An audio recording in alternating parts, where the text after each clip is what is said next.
Coming up on this episode of the Hockey Nuts, Steve and I get you caught up with all the news of the past week around the hockey world.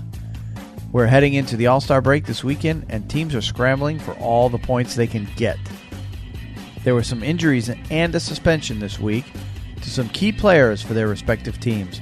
We'll have all the details of all this, plus the Minor League Hockey Minute, the NCAA Hockey Minute, and our picks of the week coming up next. This is the Hockey Nuts Podcast, Season 2, Episode 23, recorded on Thursday, January 25th, 2017. NHL season in review at the break. Shut up and sit down.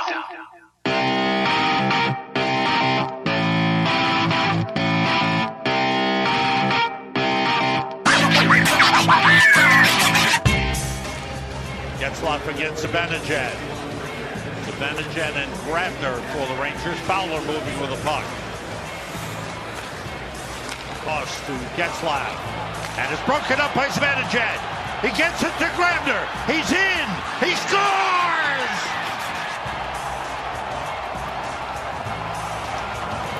Michael Grabner with a shorthanded goal. And it's a 4-3 game. Face-off won by Derek Ryan. Noah Hannafin curling with it is Justin Williams. Williams inside for Skinner. Skinner to the outside of McNabb, and now Williams again. They play catch. Jeff Skinner for Slavin, who scores! Jacob Slavin gets a beautiful pass from Jeff Skinner. It's a power play goal, and the Hurricanes are on the board. Zajac uses the big body back to Fonten, and he hammered one well wide. And Marchand picks up the swat from Pasternak. He's breaking with Krejci, dekes and scores! Brad Marchand just slowing it down and teasing Corey Schneider. The Bruins lead for the first time tonight with 33 seconds to go in the second. Hello and welcome to episode 23 of Season 2 of the Hockey Nuts Podcast. My name's Wayne. I'm here with Steve. How's it going tonight, Steve? It's going good, Wayne. Good to be with you. Despite all my heartache with the New York Rangers, I'm looking forward to this podcast, and I'm putting it out of my mind momentarily. And we've got tonight as we record this, it is the last night of games before the All-Star break. So there's no games tomorrow night. No games Saturday, no games Sunday, no games Monday, unless you count all the All-Star festivities. But tonight, there's 15 games. Every team but one. And I don't even know which team is not playing tonight. Probably one of the ones that played last night. With the uneven amount of teams, they're not having... one team will have to sit it out tonight. But every team in the NHL, except for one team, is playing tonight. So the games start at 7 o'clock. So we're going to... roll through our podcast because I know the Bruins are playing, the Rangers are playing, and the Hurricanes are playing, which is our three teams that we follow most closely. So without further ado, let's get into it. We've got a lot to talk about tonight. Of course, we've got the All-Star festivities coming up this weekend. We've got a big 5-game suspension we want to talk about that's got me a little hot under the collar. And then... we got all kinds of stuff to talk about. Oh, we've got TSN's Bob McKenzie did a coaches poll, and I wanted to give you the details of that. So basically what he did is he contacted all 31 NHL coaches. All 31 participated, and we'll see what the coaches are thinking about some of the goings-on around the league this week. So let's get into it, starting with how our favorite teams did over the past week. And I know you're pretty frustrated with the New York Rangers, so let's get them out of the way and get on to some better news. Okay. They went out west, Wayne, as you know, and riding a 2-game winning streak, played Colorado on Saturday in a matinee game. And it's not like these 3 games I'm talking about, we have been out of these games where there's no way we're going to win them. In each one of these games, we have played. In the case of the Los Angeles Kings game, we were ahead 2-0 and lost. So it's not been the games where we've been beat out of the arena. But you kind of want to come away from this West Coast swing with a win, at least one win, and hopefully tonight we can do that. But the Colorado game, very frustrating. We lost 3-1. If I'm not mistaken, Colorado got an empty net goal at the end of that game, but it was very close. The game was not out of reach. And Colorado's a team that's playing extremely well right now. Nathan MacKinnon, as of the day that we played them, is second in the NHL in scoring, and he may have even overtaken Nikita Kucherov. I'm not sure about that. But he's right. He's way up there, and he's on a huge game-scoring streak. He scored a goal against us. Looks very good on the ice. Obviously, the departure of Matt Duchene has opened up a lot of room for him to do what he does. And they're playing very well. I see them making the playoffs. I see Colorado being a team that makes the playoffs. Yeah, absolutely. I don't doubt for 1 second that they will. The game against the Los Angeles Kings, I did not watch that game, but my wife did, and she said we were up 2-0. She said it was very frustrating. They got to the second period, and Los Angeles scored 3 power play goals on the Rangers, who, as of I don't know where they are now, but they were 5th on the penalty kill in the NHL early in the week. So not good to give up 3 power play goals in one period, and that wound up costing us. And then, of course, I watched the game with the Anaheim Ducks on Tuesday night. Once again, we were close in that. They did have an empty net goal at the end of the game. It was 4-3 in the third period. Mm-hmm. And scoring chances, it's not like we're not getting scoring chances. It's not like it's just road games, and we're losing. So, and we have a lot of road games coming up. So the Rangers have to figure out ways to capitalize on their opportunities when they're on the road. Yeah, they're going to have to learn to win on the road because they've played such a home heavy schedule the first part of the year. And now they're going to have to even it up. They got a lot of road games in the second half. It doesn't help. It doesn't help. And I never sing the blues on this, but it doesn't help when 3 of your top 5 players are on the injured list. No. And with Kevin Hayes out, I would say he is a top 5 player for us. Yep. There's 3 players right there that are out, and one of them may not even return this year. So that's not helping us. But they're not capitalizing on opportunities, and they're not scoring first, and that makes a difference. So we'll see how things go tonight in San Jose, and hopefully we can at least salvage one victory on this road trip. Yeah, and that California road swing has been tough on all the Eastern teams. So that's one of those that everybody's got to do every year. That's right. And how you do on that road swing can sometimes make or break a season, but it's usually a good test for everybody. Was 3 of those teams are in the playoffs right now? Colorado, LA, Anaheim. Let's see. Take a quick look at the standings. Anaheim are in the playoffs, right? Yeah, LA, Anaheim are on the outside looking in, but they are right there. The 8th place team is Colorado with 57 points.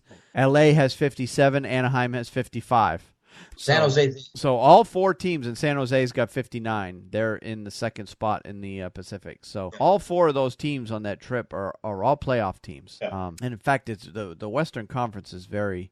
If they were to do a true 1 through 16 and not take into account conference schedules, I think right now, I could be wrong, but just taking a quick glance, you'd probably have 10 of the 16 teams from the West in the playoffs, and then only 6 from the East. That's how it would shake out if they did a 1 through 16 bracket instead of having 8 from the East, 8 from the West. But so it just seems like the teams out West as a whole, top to bottom, are stronger than they are in the East. But yeah, speaking of Colorado, they had a 10-game winning streak going. So that's obviously propelled them into the playoff picture.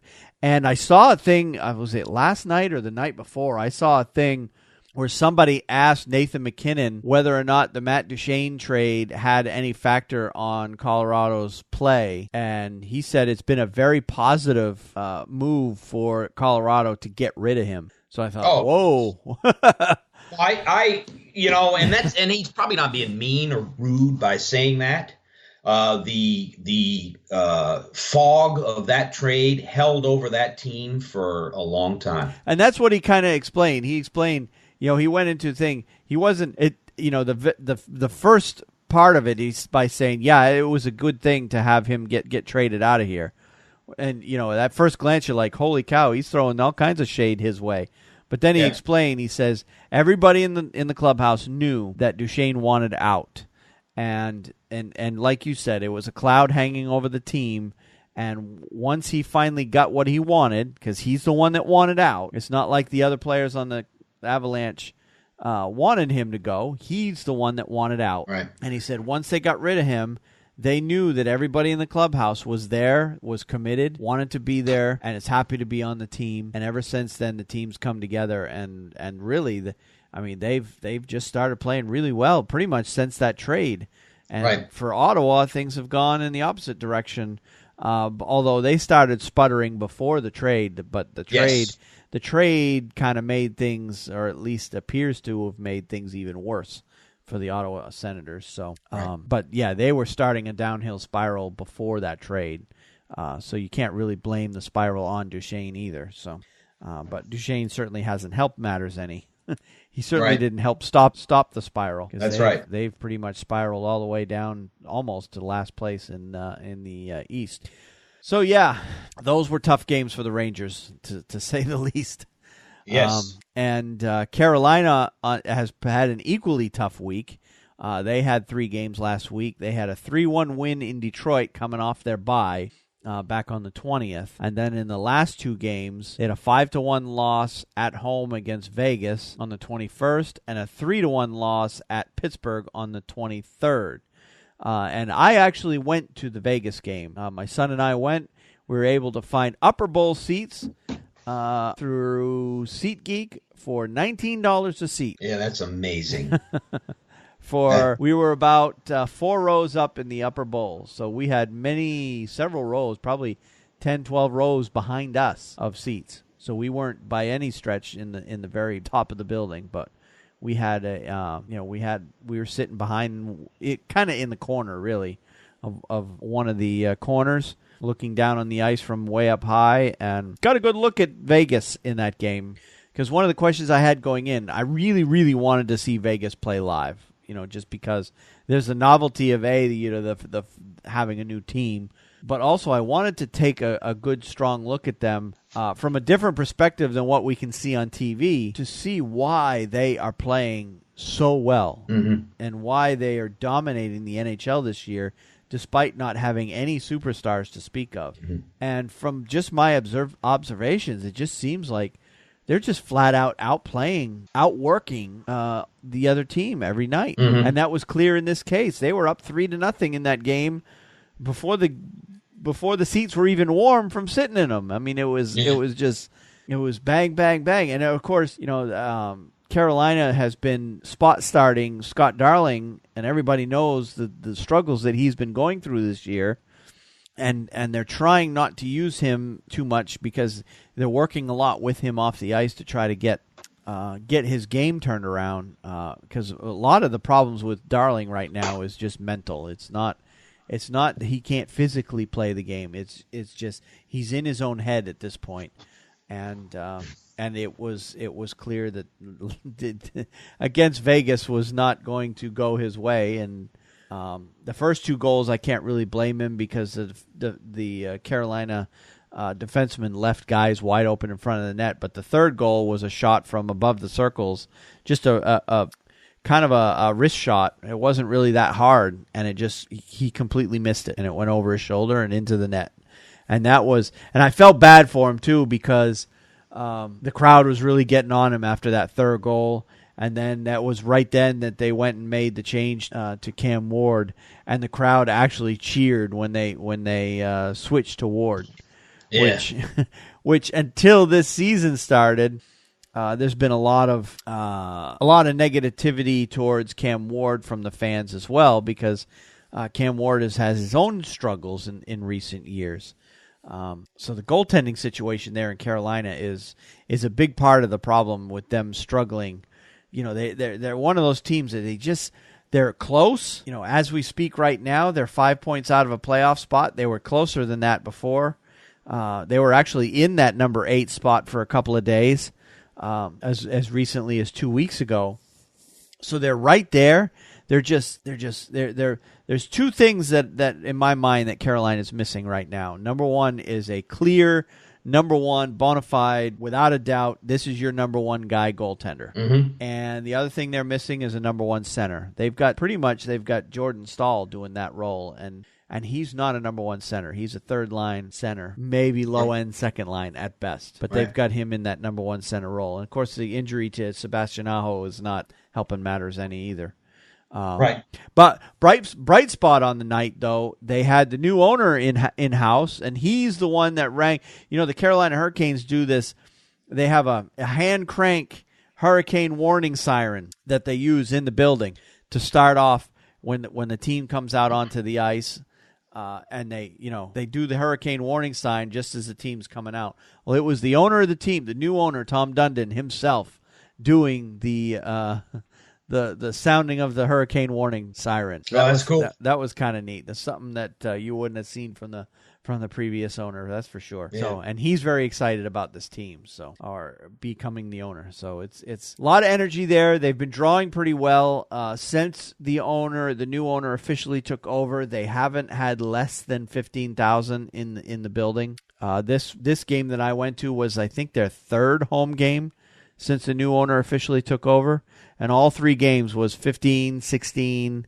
I think we even had a 17,000 night. So the excitement seems to be starting to come back with this team. But they need to figure out a way to start winning games because they're falling quickly.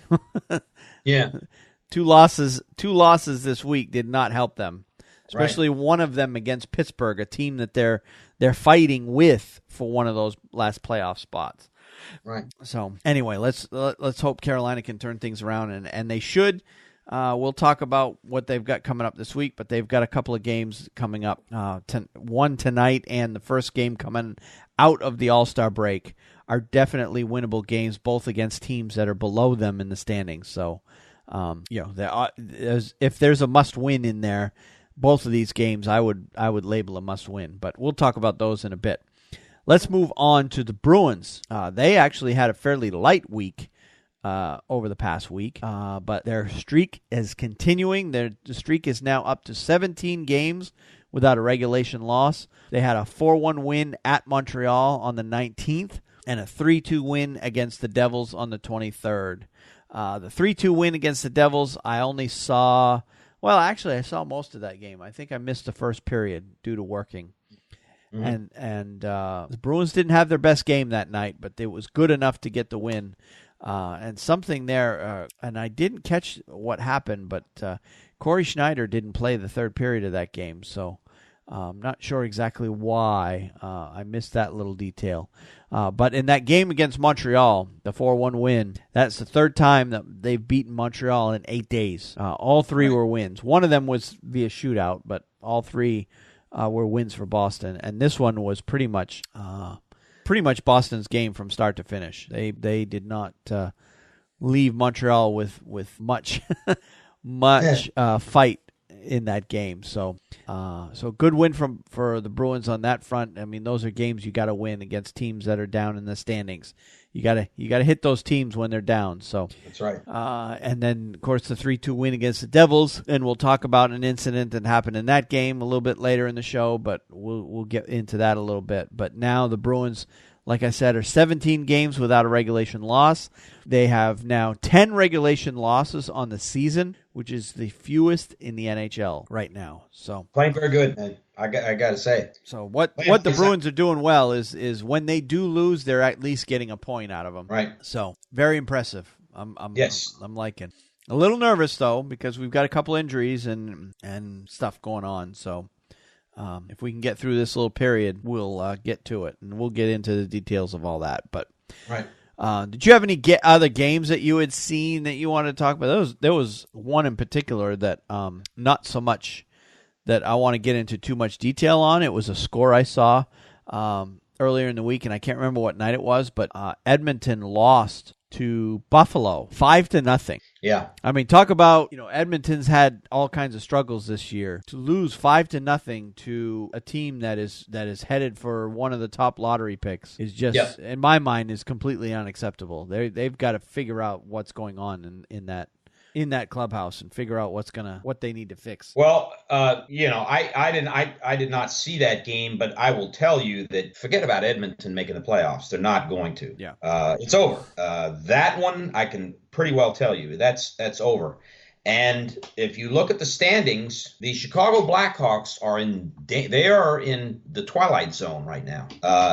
Having the experience and the core that's won 3 Stanley Cups may keep them afloat for a while, and they may get back into it. But the Chicago Blackhawks are in danger of being out of the playoffs, in my mind, too. Yep. So, and let's take a quick look at the playoffs, because we haven't done that in a couple of weeks.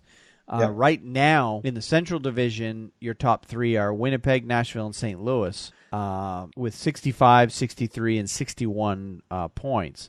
In the Pacific, Vegas is at 68 points, San Jose at 59, Calgary at 57. Right now, the 2 wild cards in the West are Dallas with 60, Colorado with 57. And on the outside looking in, you have Minnesota 57, LA with 57, Anaheim 55. And then a 4-point drop to Chicago at 51. And then another big drop to Edmonton at 45, Vancouver at 44, and Arizona way back with 33 points. Yep. So like you said, Edmonton definitely is out, along with Vancouver and Arizona. Chicago is getting close. Yep. Because they are now 6 points behind a playoff spot, and Colorado has a game in hand on them. Colorado's a game in hand, and also, Wayne, what we always talk about, I know you bring it up a lot, they've got to climb 3 teams, Anaheim, the Kings, and Minnesota, and still aren't in a playoff position. Yep. They got to get past those 3 teams. So, and here we are, 48 games they've played, playing tonight. So they're not, their chances, what do we say, 95 points? So they need 44 points in, 34 games. Yep. 44 points in 34 games. And that's if it's 95 points. That's doable if you get back to the old Chicago team. It's doable for them, I agree. Yep. But they got to step on the gas now. Yep. And you know what I'm saying? I think in a couple of weeks after the All-Star break, you'll know. Yep. Hey, they're going to make it or they're not. It's that simple. They have to go now. Yep. Yeah. They're Blackhawks are 4-5-1 in their last 10. So that's you can't continue that for much longer if they want to stay in the playoff hunt. And quite frankly, as much as Chicago's won, they've 3 cups in the last 6 or 7 years. I would be perfectly fine with a playoff year without the Chicago Blackhawks in there, if you ask me. And so would all the rest of the teams in the Western Conference. Right. But, and a big part of the problem in Chicago not only is, they pretty much their depth. I mean, you've got those 2 giant contracts in Kane and Taves that eat up so much money. And, Duncan Keith isn't cheap either. Seabrook, he's getting paid pretty well. And they lost Artemi Panarin. They lost Panarin. Crawford's been hurt, so they're using less than ideal goaltending, and that's been a big part of their problem. So, they've had a lot of issues there in Chicago, and they're right up against the cap, so it's not like they can do a lot to fix it either. So, but I did just notice, we were talking about at the top of the show, 30 teams playing tonight. The one team that's not, the LA Kings. Is the LA Kings, okay. Yep. Yeah. Everybody else is playing tonight. So, but anyway, Chicago's in trouble. Edmonton is done. Anaheim, LA, Minnesota, they're all right in the thick of it. They're only 2 points back, or one, or even tied. So the West. I think those 3 teams too, Wayne. Excuse me for interrupting. Yeah. Those 3 teams are gonna go all the way. I think those 3 teams are solid. I think we're gonna. They'll fight. They'll duke it out all the way.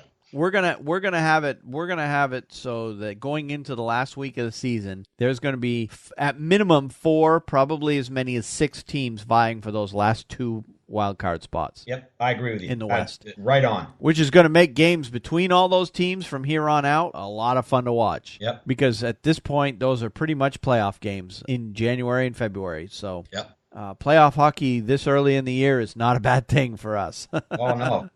It's great watching hockey at night. I tell you flip back and forth. There's at least 2 or 3 games. Yep. That are piquing people's interest. Yep. And I usually start when it's a busy night like this. I'll have the the Bruins or the Canes on one screen the whole game, and then on another screen I'll start with the East, and I'll just watch the end of every game that's going on, because you can see on the NHL website which game is going to end next, right, based on the time that's left in the third period. So I'll just go right down the row and watch the last. And, as many as 10 minutes in every game, or as few as 2 or 3 minutes in every game. I'll watch the end of every single game, so we get to see a little bit of every game anyway. Yeah. And then I'll usually keep NHL Network on, and they do highlights throughout the night. So yeah, that's the West. It's just jam-packed as ever. It looks like there's only 3 teams that are completely out.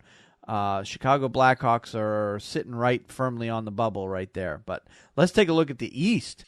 East is a completely different story. You've got Tampa Bay in first place in the Atlantic with 69, Boston in second with 64, and Toronto in third with 59. In the Metro, you've got Washington with 61, New Jersey with 56, Philadelphia with 56. And then the wild cards are 2 more teams from the Metro, Columbus with 55, Pittsburgh with 55. And then on the outside looking in, you've got the Rangers at 53, Islanders 53, Carolina at 50, and then the rest of the Atlantic Division, Detroit with 46, Montreal with 46, Florida with 44, 39 from Ottawa, and 35 from Buffalo. So the Atlantic Division is pretty much all but done in my mind. You've got, obviously the Atlantic is going to have only 3 teams in the playoff this year, and it looks to be right now, unless there's a monumental collapse by one of them, it's going to be Tampa Bay, Boston, Toronto, and right now it's shaping up for a Boston-Toronto first-round matchup, which will be an interesting watch for sure. Oh, yeah. Because the team below Toronto, you got 59 points for Toronto. The next team in the Atlantic is Detroit with 46. That's a 13-point swing right now from third to fourth place in the Atlantic. So those are your 3 teams. Yep. That's how it's going to be. Yep. And you can pretty much put a fork in the rest of it. I don't think you're going to see another team get in as a 4th team from the Atlantic Division. I really don't. Yep. So right now you've got Detroit, Montreal, Florida, Ottawa, Buffalo are pretty much. Forks are firmly in there. Yeah. We'll put it that way. Yeah.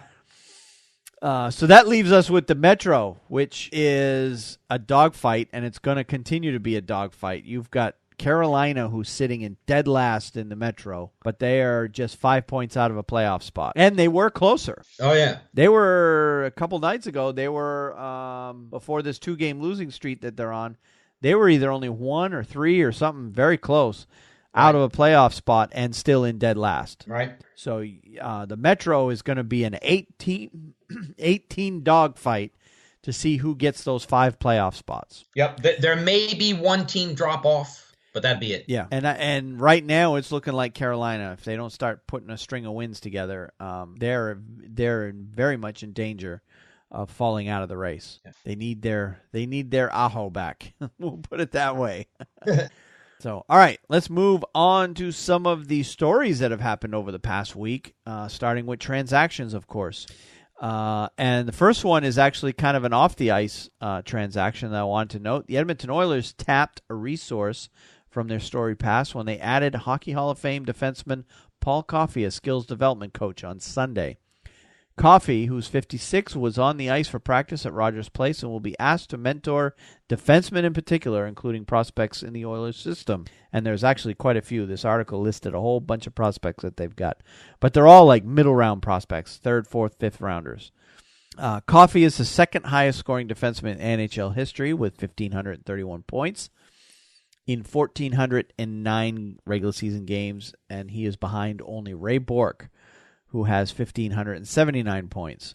He won the Norris Trophy as the best defenseman in the league 3 times, was NHL first-team All-Star 4 times, and was named one of the 100 greatest NHL players presented by Molson Canadian during the league's centennial season. What a great guy that they have tapped to help with their defensemen. because that has been a major problem for them for several years now.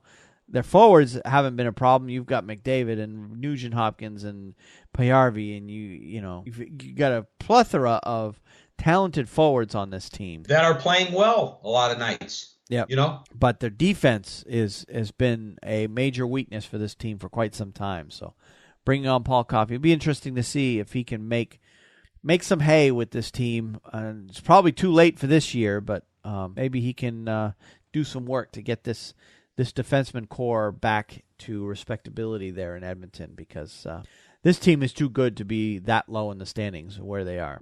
Agreed. All right, next story I've got. Columbus Blue Jackets acquired goaltender Jeff Zatkoff from the LA Kings in exchange for future considerations. And the only other transaction I had this week, the Arizona Coyotes acquired defenseman John Ramage. I almost said Rob Ramage. from it's probably related to, I think it might be his son.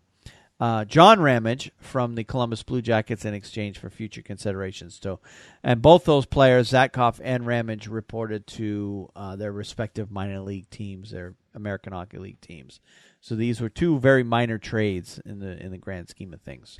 And unless there were other transactions, that's all I had for this week. Nothing major. Nothing major. Yep. All right, let's move on to some injuries. And in this category, there were some major ones.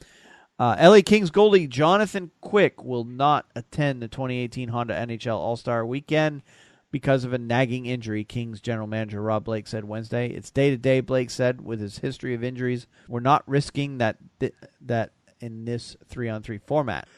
He's not 100% healthy, and he needs time to heal. If he does not play in the 2018 NHL All-Star Game on Sunday after being selected to the Pacific Division team, he must sit out one regular season game.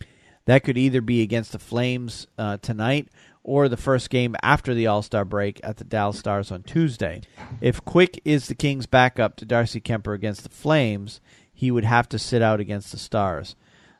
He's 20-17-2 with a 2.44 goals against average, 921 save percentage in 39 games this season. He's played 17 games last season, or he played just 17 games last season when he injured his groin the first game at the San Jose Sharks. And then in a related story, Calgary Flames goaltender Mike Smith was added to the roster for the 2018 NHL All-Star Game in Tampa. The NHL announced today. Smith replaces LA Kings goaltender Jonathan Quick on the Pacific Division roster. So Quick is out. Mike Smith is in for the Pacific Division. And as far as this goes, looks like the way the rules are set up, obviously for players and goalies, it's a little bit different, but you have to sit out a one-game suspension if you are selected to play in the All-Star Game and choose not to go. You either have to sit out the game before the break or the game after the break.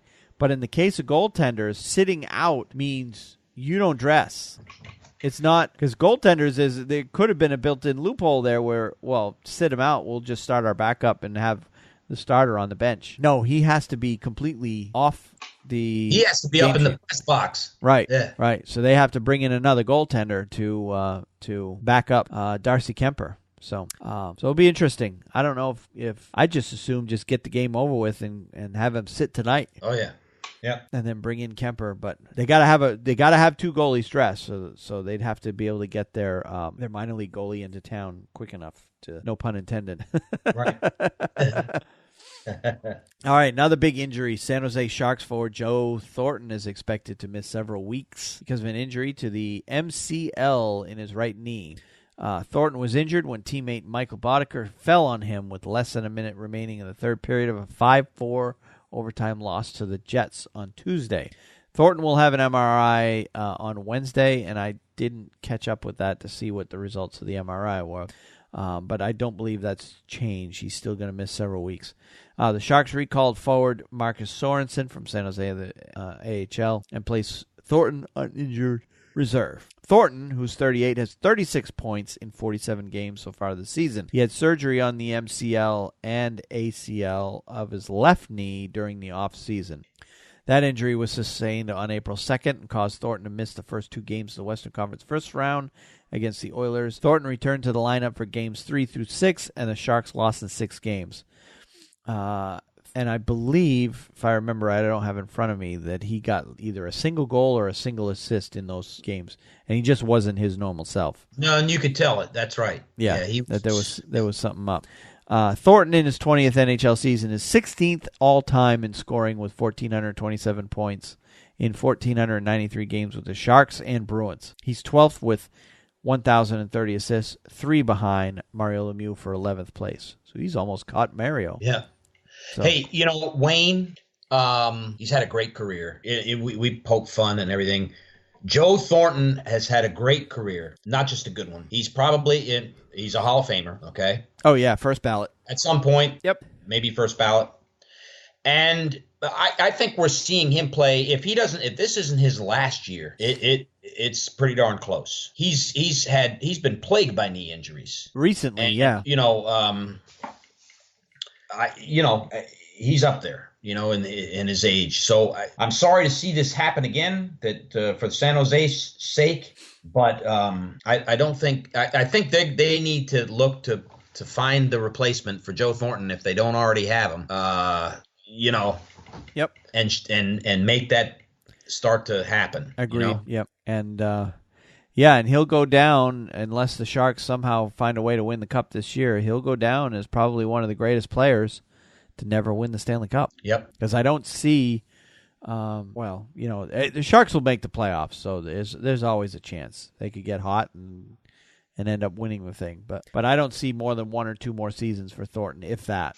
I agree with you there. He may come back for a swan song next year, but I don't see Joe Thornton in any team's uniform. But yeah, he's definitely a great player for sure. All right, now to a younger player that's having some injuries, and this one sounded scary when I first saw it. Boston Bruins rookie defenseman Charlie McAvoy is expected to be out at least 2 weeks after having a procedure to correct an abnormal heart rhythm on Monday. He was out of the hospital and resting comfortably Tuesday after having the procedure Monday to retreat an abnormal heart rhythm. Everything went well. Coach Bruce Cassidy said, "My concern and our concern as an organization is obviously his health going forward. Whatever time he needs to recover, his health is our number one priority. He's doing terrific, and we'll see how he recovers from there." Cassidy said McAvoy will be out through the All-Star break this weekend and would be reevaluated next week, although the anticipated recovering time of 2 weeks would have him out until February 6th when the Bruins visit Detroit Red Wings. McAvoy experienced heart palpitations during the Bruins game on November 26th. After being evaluated by doctors, he was diagnosed with supraventricular tachycardia, which in his case was not considered to be dangerous to his health, but could reoccur at any time and cause significant symptoms, according to a statement by Bruins internist Dr. David Finn. Mm-hmm. To correct the issue, McAvoy opted for an ablation because of the high likelihood of reoccurrence. McAvoy, playing on a pair with captain Zdeno Chara, has 25 points and is plus 18. He's averaging 22.49 of ice time and has played 23.56 in a 4-1 win versus the Montreal Canadiens on Saturday. With defenseman Adam McQuaid and Kevin Miller recently back from injury and illness, respectively, the Bruins can revert to the pairs that they've used in the past, with Carlo playing with Chara, Krug with McQuaid, and Grzelcyk with Miller. So, big test for the Boston Bruins in this point. Yes. Because Charlie McAvoy, we all know how great Zdeno Chara is, but McAvoy has been a huge, if not the biggest part of the Bruins' defense so far this season. Right. For such a young player to see how well he has played is very exciting for any Bruins fans. Absolutely. He's got no fear. He's got very confident player. Not afraid to take chances, and when he does, he recovers quickly from them. The biggest thing he's contributed to the Bruins is as he has been able to single-handedly take that puck out of the zone or pass it out for the Bruins better than any other defenseman that they've got. Right. So getting out of your own zone is always a big part of any team's success. I'm going to say something from a different tact, Wayne. Okay. Yep. Heart arrhythmia is a common thing. It's not uncommon. No. Even for athletes, it happens. Yep. So the fact that they can correct it and it happens to be Charlie McAvoy. If you're a Bruins fan and you're listening to this and you're like, oh my God, I wouldn't worry. I really wouldn't. And he should be monitored. They should watch it, but it is not something that is out of the ordinary. It happens. It's more common than people realize, I think. Yeah. Especially if your blood pressure is borderline, or there's any number of reasons for it. So I did want to say that and alleviate some concern. Yeah, in fact, I saw on Twitter too. One of the other podcasts that I listen to on a regular basis is of course, there's many that are put out by different groups and fans and press and anything, that are Bruin-centric podcasts where the whole point of the podcast is to talk about the Bruins. One of the ones I listen to is the Black and Gold Hockey podcast. And which is a great podcast. I'm going to put a plug in for those guys again, man. Yep. And one of the hosts, there's 3 hosts on that podcast.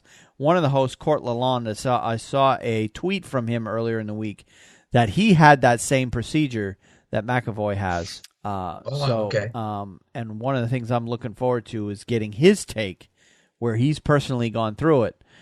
Get his take on this, because I just don't know. It's not something I'm familiar with. So right. So, but they're making it out to be something fairly minor. It's something that they have to watch and monitor and and manage, but it's not something that will slow him down anytime in the future. Right. So that's the good news in that one. But for the time being, they're going to be without McAvoy for a couple of weeks, and that'll be a good test to see if the Bruins can weather that little bit of a storm to be missing arguably their best defenseman. So, all right, let's move on to the Tampa Bay Lightning. And one of their forwards, Andre Palat, will be out 6 to 8 weeks because of a lower body injury. Palat was injured during the third period of a 5-2 loss against the Wild on Saturday. In 46 games, Palat has 30 points and is a plus 17. He has 248 points in 6 NHL seasons, all with the Lightning. This is good. This is kind of a, he's not one of the top scorers on this team, but he's a major cog in this team. Right. And having him out, especially with Victor Hedman out, is probably a good reason why the Tampa Bay Lightning have come back down to earth there a little bit in recent weeks. So yeah, he'll be out for a little while. Right. So Tampa Bay, it'll be just give more playing time to some of the younger players. So when he does come back, that'll make them that much better. But as if they're not good enough already. So, all right, next one: New Jersey Devils goalie Keith Kincaid and forward Brian Gibbons were placed on injury reserve on Sunday. Kincaid was injured in a 3-1 loss to the Flyers on Saturday at 12:15 in the first period after trying to make a save on Ivan Provorov's goal. He made 4 saves on 7 shots before leaving and was replaced by Ken Appleby. Gibbons, who has not missed a game this season, was injured when he blocked a shot during the second period on Saturday and will be reevaluated on Monday. Gibbons has 23 points and is tied for second in the Devils in goals. So yeah, that's 2 injured goalies there for the Devils. You got now Schneider out, and now Kincaid is out. Yes. So that puts New Jersey into emergency mode for a bit there for goaltenders. Right. You don't want to hear what I really have to say, do you? I can't stand the Devils. So I'm glad. I don't like you don't like to wish anybody going down because of injuries. But whatever happens that brings them down. Yep. I hope that these guys recuperate and get better and, etc. But I can't stand the Devils, and if we can catch them, we can catch them. So I'm sure they do the same thing, Devils fans, with the Rangers. So, yep.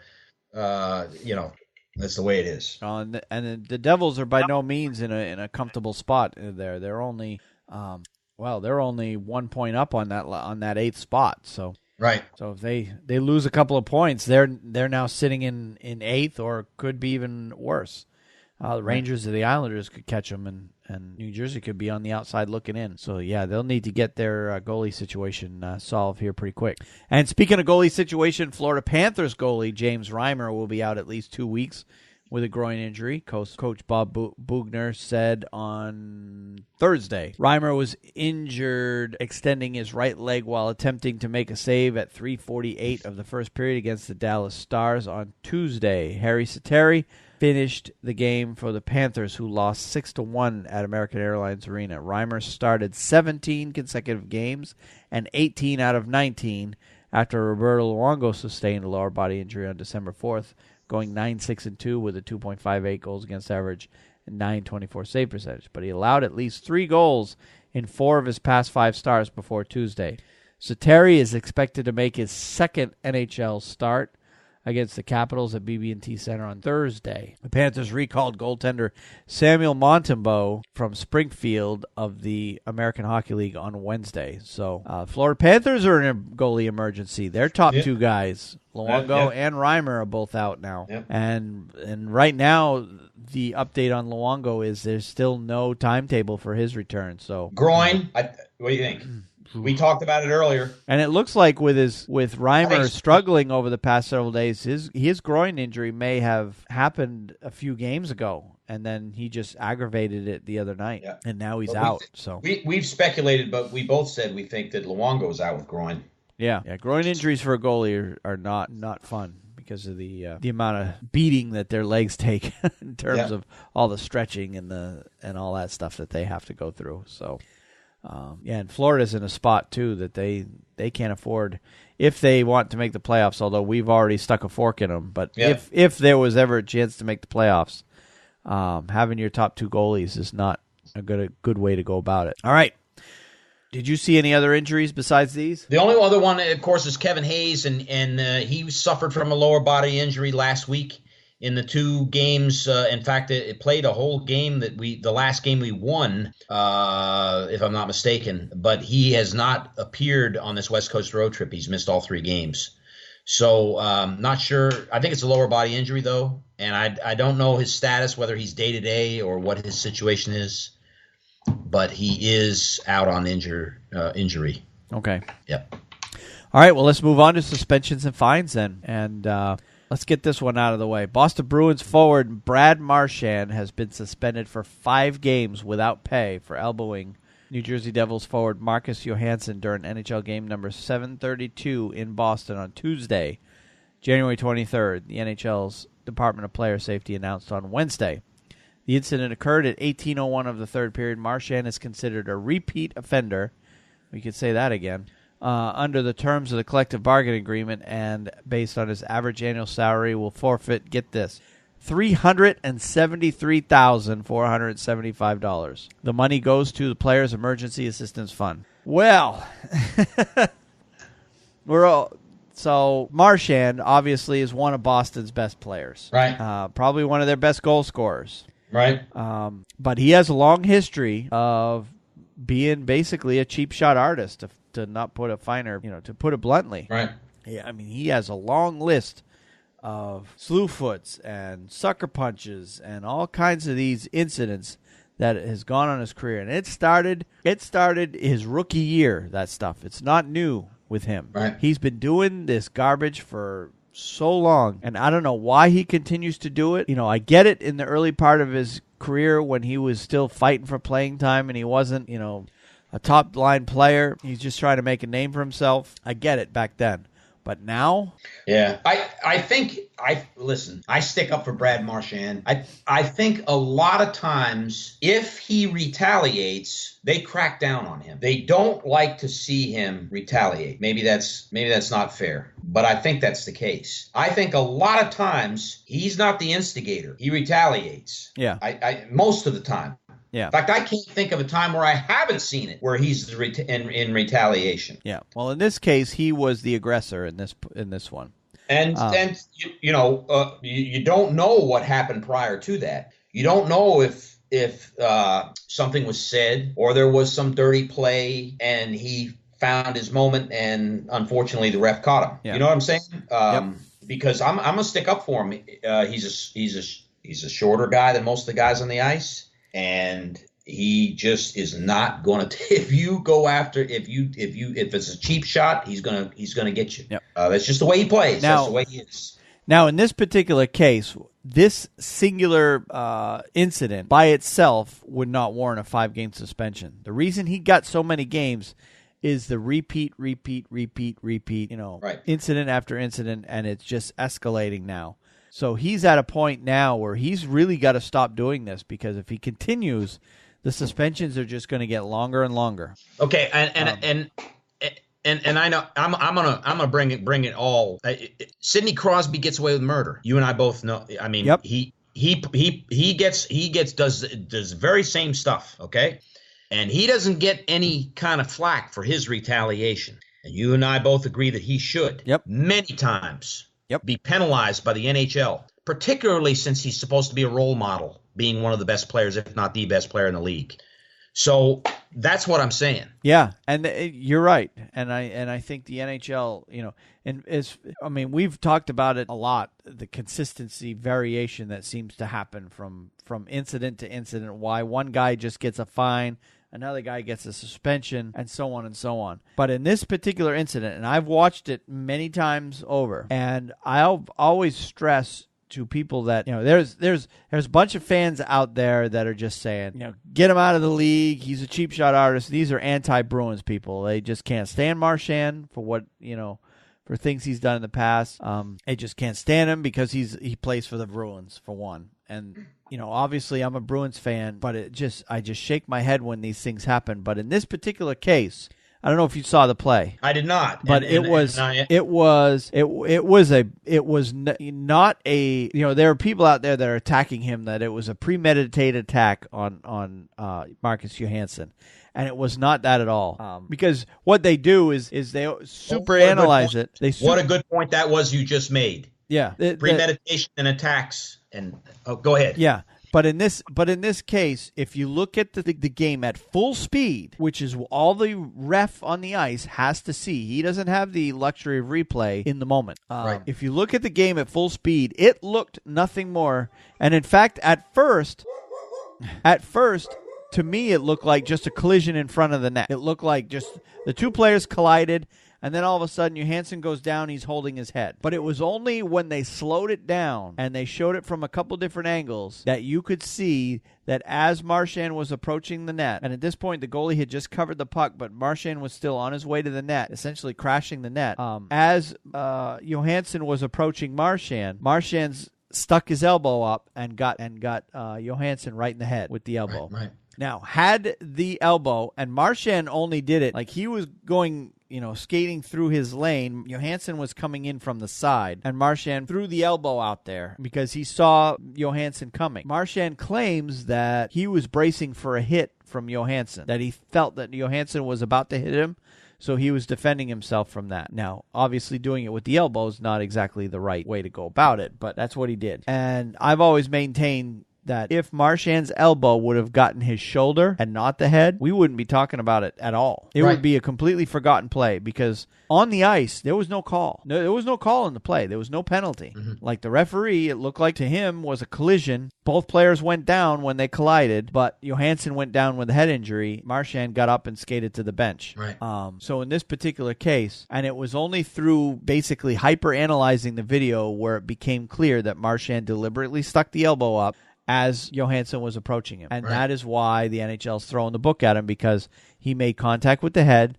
They're cracking down on head injuries or head contact. Though these are the biggest fines and biggest suspensions are coming from incidents where players are contacted via the head. Right. It's not, like we had earlier in the week, we had a guy with the Dustin Brown one, or Evgeny Malkin. In fact, we got to talk about that one next.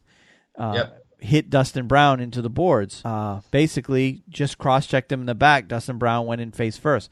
There was no head contact there. Tiny punishment compared to what Marchand got. Right. Even though both plays, to me, were equally as dangerous and equally as injury potential. But because this one was to the head, this is why they're really threw the book at Marchand on this one. So it frustrates me that Marchand does this stuff he continues to do this stuff. when he doesn't need to, because he's too good of a player to be lost for 5 games. And hopefully this teaches him to at least stop hitting people in the head or stop doing this stuff.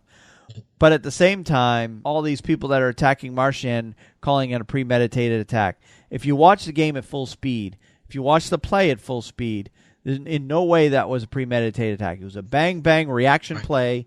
It's unfortunate that Johansson got his head injured, but it all happened in a split second, and because of Marchand's past history, he's paying a steep price over the result. That part is unfortunate. Yeah, and I know we got a lot to talk about, Wayne, but as I said before, you take a look at some of these players that are getting away with what they do, and they do premeditate.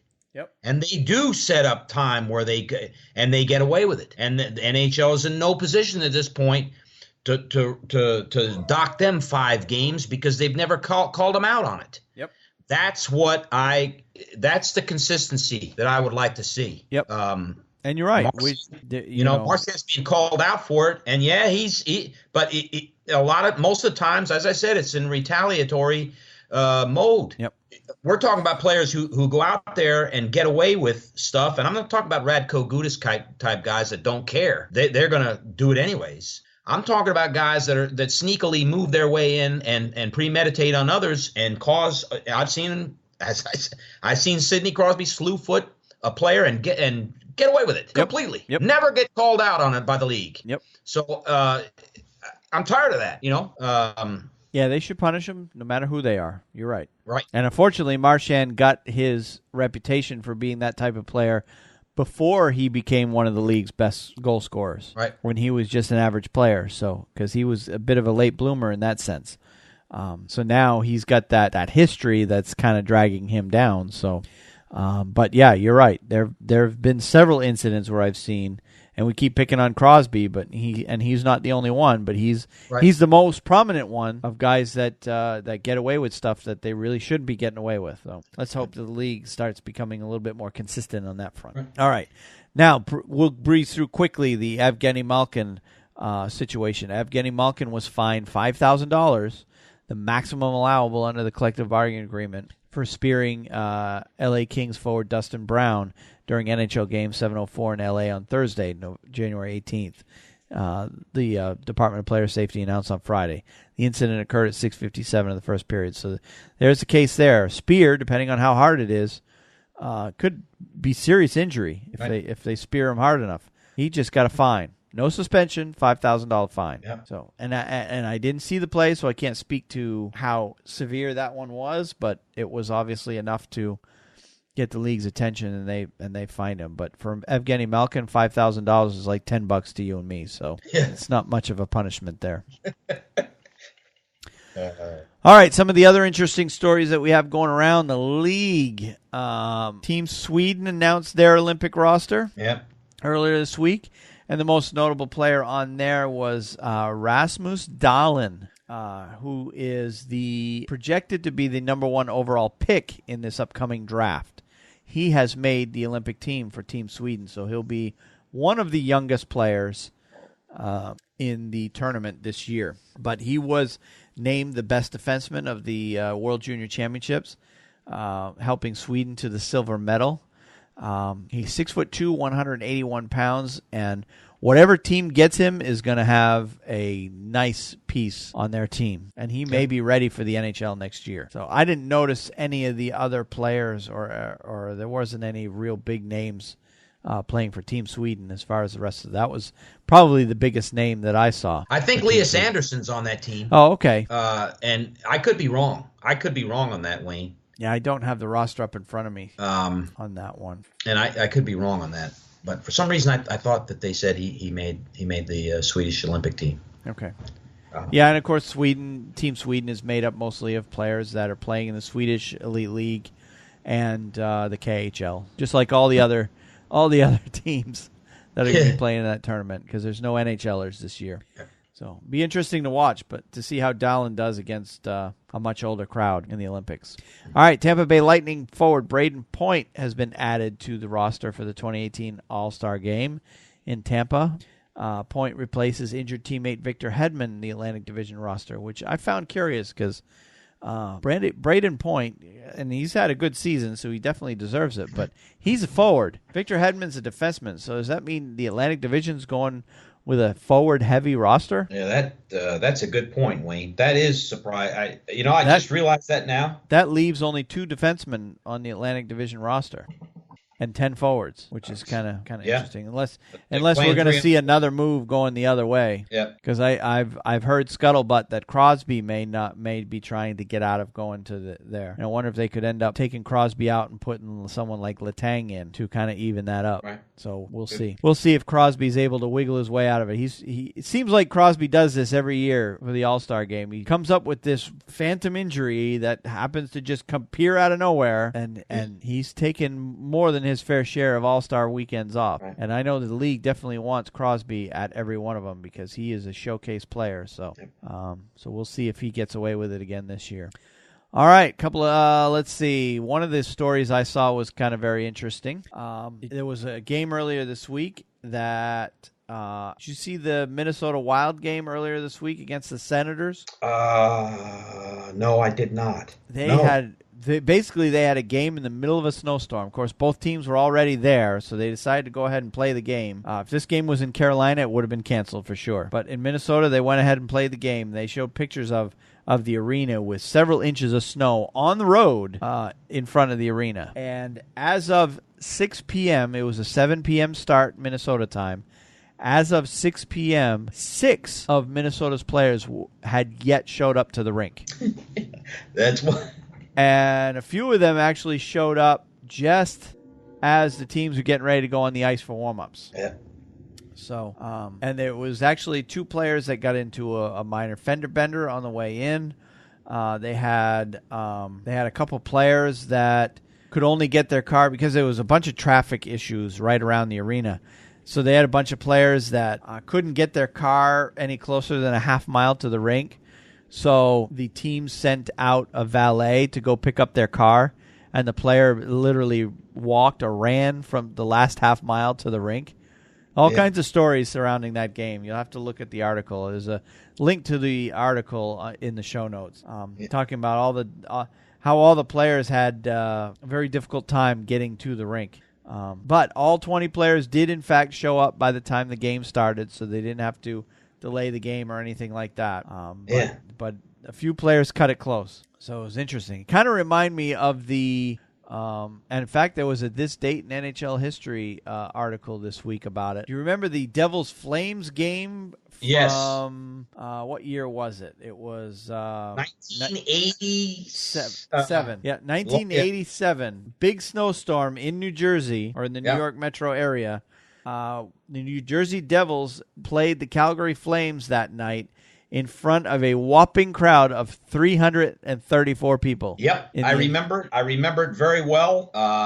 It was at the old Brendan Byrne Arena. Yep. Of course, the Devils weren't that good, and that was the first year that they started getting good, 87. Yeah. They made the playoffs that year, I think, for the first time ever. But 334 fans showed up at the old Brendan Byrne Arena to watch the Flames play the Devils. And in fact, the team was so impressed at those 334 hardy souls to show up, they created the 334 Club, where they gave... Yes, that's right. They gave every person who was there that night a T-shirt that commemorated that, they're a member of the 334 Club. Some of these people still show up to the games today wearing that T-shirt. Yeah. But they took names and addresses of all 334 fans that night, and they are all part of that exclusive club of the Hardy Devils fans. Yep.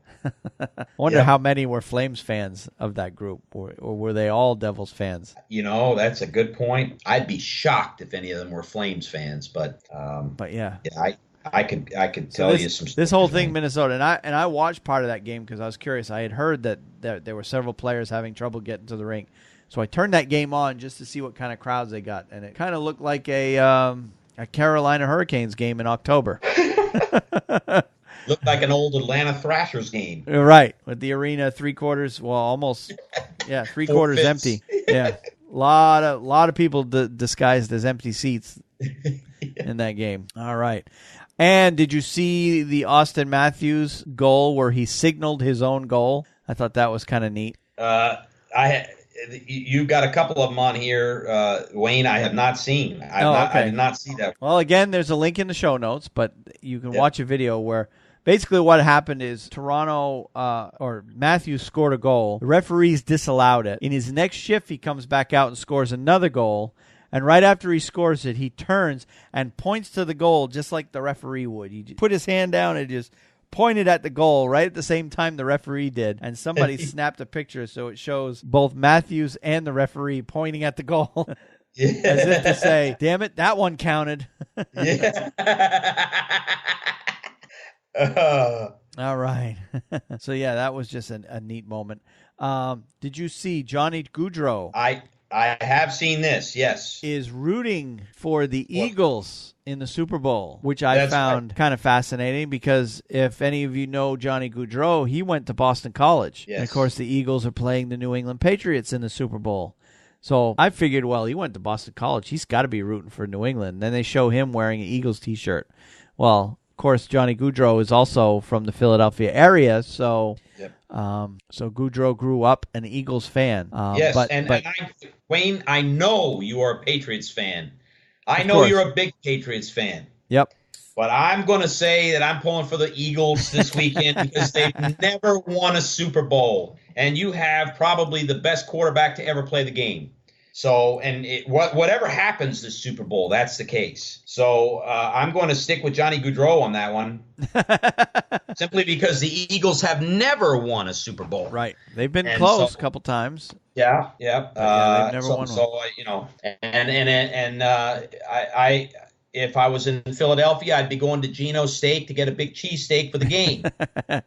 But yeah, there's a lot of articles, or this article about Johnny Gaudreau. He's saying that a lot of his Boston College teammates, of course, are from Boston area, and even back in those days, that Gaudreau was always an Eagles fan, and the Boston guys would make fun of him because the Eagles have never won one, and and if they were to ever play each other, that New England would beat them hands down. Well, now they're finally all these guys are finally getting their chance to see it in real life. So yeah, so I'm sure there's a good amount of money being wagered on that game between some of the Johnny Gaudreau and his former BC teammates.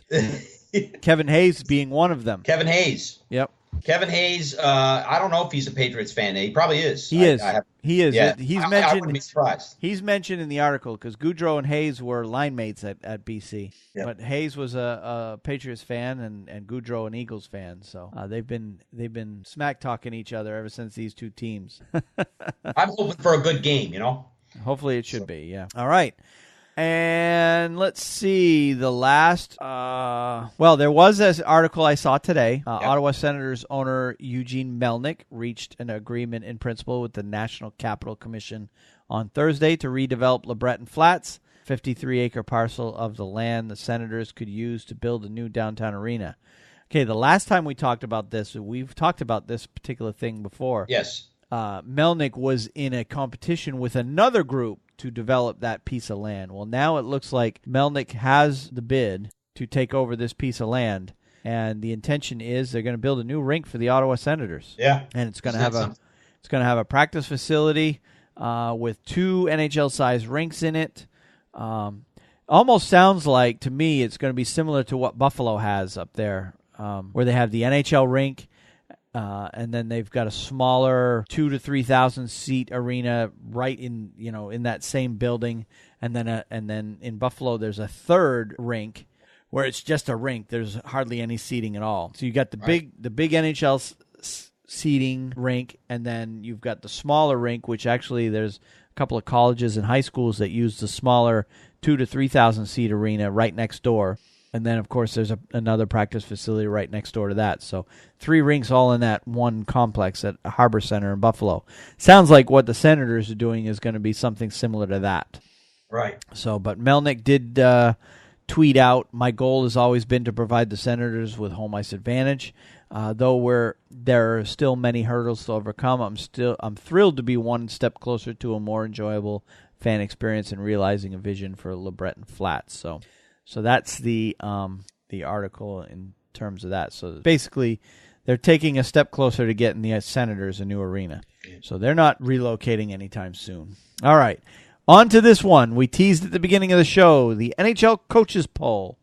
TSN's Bob McKenzie, he's one of the top hockey writers for TSN, and probably one of the guys most in the know in terms of trading or trades, because he seems to know about the trades before they go public. He's got a lot of connections, this guy.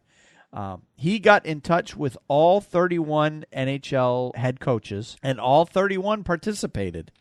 And he polled them on various categories on what the coaches are saying are for these players, or these categories.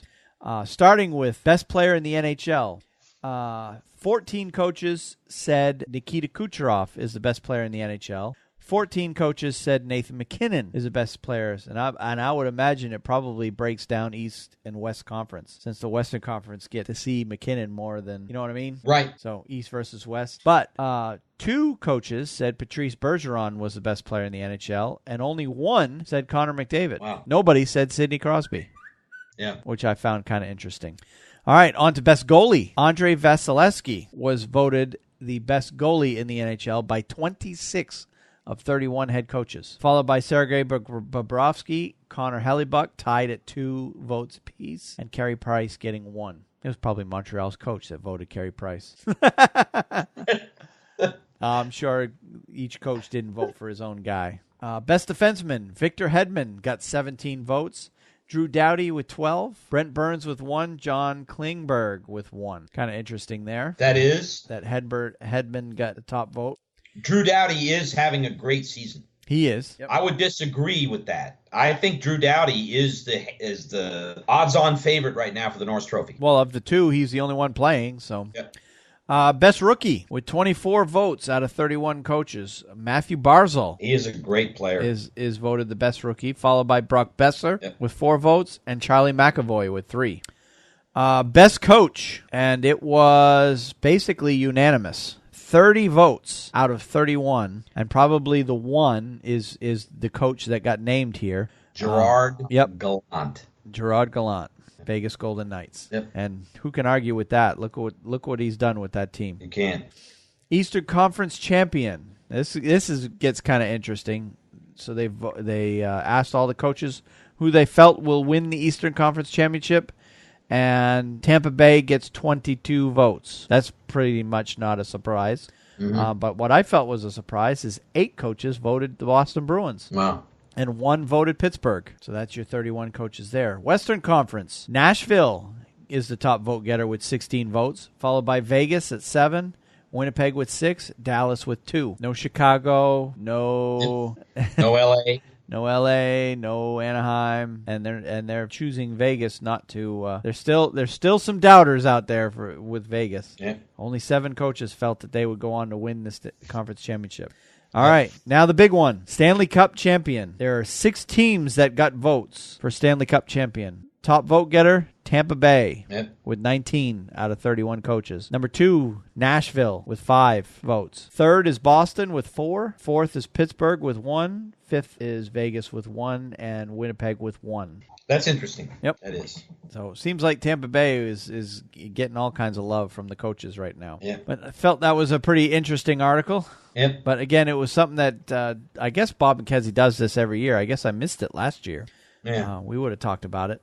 He contacts all the coaches right around the All-Star break and gets their mid-season poll, and this is what he came up with. That's very good. Yep. All right, let's move on to honors milestones. Toronto Maple Leafs coach Mike Babcock, former NHL player Ryan Smith, and Women's Olympic champion Danielle Goyette will be honored with the 2018 Order of Hockey in Canada. I find this award fascinating. I don't know why, but Order of Hockey sounds like a very very British thing, like a royalty thing, right? Yeah. Yeah. They will receive the honor at the Hockey Canada Foundation Gala and Golf in London, Ontario on June 18th. Babcock has an NHL record of 622 wins, 372 losses, 150 overtime losses, and 19 ties in 15 seasons as coach of the Mighty Ducks of Anaheim, Detroit Red Wings, and Toronto Maple Leafs. He coached Red Wings to the 2008 Stanley Cup, and they reached the final in 2009. He's the only coach in IIHF Triple Gold Club, having led Canada to Olympic gold medals in 2010, 2014, and the World Championship in 2004. He coached Canada to the championship at the World Cup of Hockey in 2016. Smith, who's 41, played 19 seasons with the Oilers, Islanders, Avalanche, and Kings. He retired after the 2013-14 season with 842 points in 1,270 games. He helped Canada win gold at the 2002 Olympics and played in the 2006 Olympics and the World Championship 8 times, winning gold in 2003 and 2004 and silver in 2005. Goyette, and Smith also won gold at the World Cup of Hockey in 2004. Goyette played for Canada at the Olympics 3 times, winning gold in 2002 and 2006. Won the gold medal 8 times in the Women's World Championship. Had 219 points in 172 games with Canada's national women's team during a 15-season playing career. And she is currently the coach for the University of Calgary women's hockey team. She was enshrined in the IIHF Hall of Fame in 2013 and the Hockey Hall of Fame this past year. The Order of Hockey in Canada was established in 2012 by Hockey Canada and has recognized 21 honorees, including Jean Beliveau, Wayne Gretzky, Gordie Howe, Mark Messier, Mario Lemieux, Pat Quinn, and Scotty Bowman. So I guess it's the best of the best of Canadian citizens that end up with this award. Yeah, that is very interesting. So it's almost like a step above Hockey Hall of Fame. Yeah. But it goes to a Canadian citizen. So Americans, Russians, none of those people would be eligible for the Order of Hockey in Canada. Very interesting. So anyway. And did you see Marc Savard officially announced his retirement? Yes, I saw that. I did see that, Wayne. He hasn't played a game since 2010, 2011, somewhere around there. Yeah. Obviously, he's had a lot of concussion issues. He's been fighting back. His contract actually ended after the 2016-17 season, but he hasn't actually played since the Stanley Cup year in 2011. Obviously, battled through a lot of concussions. Actually, I think he played 2013. So anyway, he hasn't played in several years. Finally announced his retirement. Now he's looking to get into coaching, I guess, is the story there. So, all right, and the 3 stars of the week for the week ending January 21st are number 1, Nathan MacKinnon, number 2, Connor Hellebuck, and number 3, Brad Marchand. McKinnon registered 6 points in 3 games to power the Avalanche to a perfect week and their 9th straight victory, the longest such streak in the NHL this season. Hellebuck stopped 59 out of 60 shots in 2 games, so that's a save percentage of .983, if you're doing the math. That's ridiculous. Yeah, that is. And then Marchand led the NHL with 7 points in 4 games to guide the Bruins to a 3-0-1 week, helping the team extended its point streak to 16 contests dating back to December 16th. So, and another story, the midterm rankings from the Central Scouting Bureau came out this past week. Yeah. And just a local note for us, our local boy Tyler Weiss, he was ranked number 71 on the list for North American skaters. Of course, the Central Scouting Bureau breaks them down. You have North American skaters, European skaters, North American goalies, European goalies. So there's 4 lists that the Central Scouting Bureau puts out. They put one out at the midterm or midseason, and then they'll put out another final ranking at the end of the year. And it's just the NHL Central Scouting Bureau that ranks all these players. And I think that's just a compilation of all the scouts and whatnot throughout the league that rank, that provide these rankings for the league. It almost makes scouting public, I guess. Mm-hmm. So, but our local boy is number 71, which would put him probably a 5th, 6th, 7th round draft pick at this point. Okay, that's still very good. Yep, to get drafted is an accomplishment around this day and age. So, and at one sad story to end this before we head on to the power rankings, Jim Johansson, Assistant Executive Director of Hockey Operations with USA Hockey and the GM of the 2018 United States Olympic men's team, died on Sunday. He was 53. Johansson, a 2-time Olympian during his playing career, both in 88 and 92. Was a stalwart with USA Hockey since joining the organization in 2000 as manager of international activities and U.S. Olympic Committee relations. As USA Hockey executive, Johansson was part of the management team for every Olympics since 2002, when the U.S. won a silver medal in Salt Lake City. He was also part of the 2010 team in Vancouver that won silver. Among the most significant accomplishments during Johansson's tenure at USA Hockey were winning 64 medals, which is 34 golds, 19 silvers, and 11 bronze in major international competition, as well as helping launch and implement the highly acclaimed American Development Model and securing the USA Hockey Arena in Plymouth, Michigan, as a home for all U.S. teams. Johansson from Rochester, Minnesota, was 7th-round pick of the Hartford Whalers in the 82 NHL draft. A center, he played in the International Hockey League with Salt Lake City, Indianapolis, and Milwaukee from 1987 to 94, after spending 4 seasons at the University of Wisconsin, where he won a national championship in 1983. So this was a very sudden passing. I learned about it actually at the beginning of the Carolina Hurricanes game, where they started the evening with a moment of silence for him because he passed away earlier that day. And I guess it was unexpected, right? Because he was supposed to. Well, he was the GM of this year's Olympic team, so right. So it was very sudden passing, very sad, and players around the league were tweeting and publicly sending their condolences to the family. So.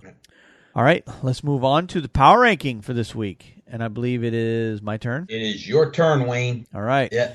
I didn't take my approach that I went at last time it was my turn, where I just simply calculated points per game and ranked them accordingly. I kind of sort of did that, except that I also took into account how a lot of streaks that are going, both positive and negative. All right. So with that in mind, at number 16, I have LA. At number 15, who's dropped all the way from 8, is New Jersey.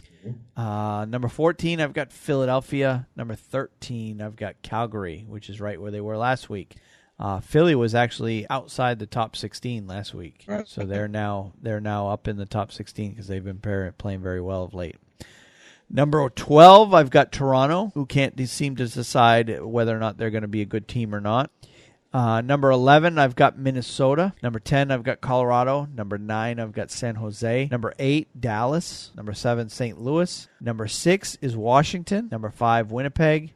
And number 4 is Nashville. And the top 3 is the same as last week. 3 is Boston. 2 is Vegas. And number 1 is Tampa Bay. And had we done these rankings right after the Carolina Hurricanes game against Vegas, I probably would have had Vegas number 1 because they were on top of the NHL standings after that game. Yeah. But Tampa Bay has since taken that back over. So Vegas is now sitting number 2 in the NHL in points. And for a few days there, they were leapfrogging each other. One would win and jump up over the other, and then the other one would win and jump up over. So Vegas in the past week has been at the top of the NHL standings twice now. The first time was right after the Carolina game, and then a couple nights later they won their next game and reclaimed that top spot over Tampa. But then later that night, Tampa won and reclaimed that top spot. So as we sit, Tampa's number 1, Vegas number 2 in terms of standings points. So some notable teams that are now outside the top 16: Columbus, Anaheim, Pittsburgh, the Rangers. I've got them outside. Sorry about that. No, they don't deserve to be. I agree with you. I agree with this. This is a very good power rankings. Chicago is outside. Our local team, Carolina, is outside. And that's it for teams that really should be playing better but are not. And I'm not even putting Edmonton in that group anymore because they're just not showing anything. All right, so let's take a look ahead at the week ahead of us. First and foremost, we've got the All-Star weekend coming up. So no games or no NHL games Friday through Monday. So 4 days off. In that time, of course, the All-Star weekend is in Tampa Bay. Saturday, you've got the skills competition. And the mascot game, I guess, is another headline that's going on that weekend. And the mascot game is kind of fun, where all the mascots get on the ice and they all play a game. Right. And the skills competition follows that.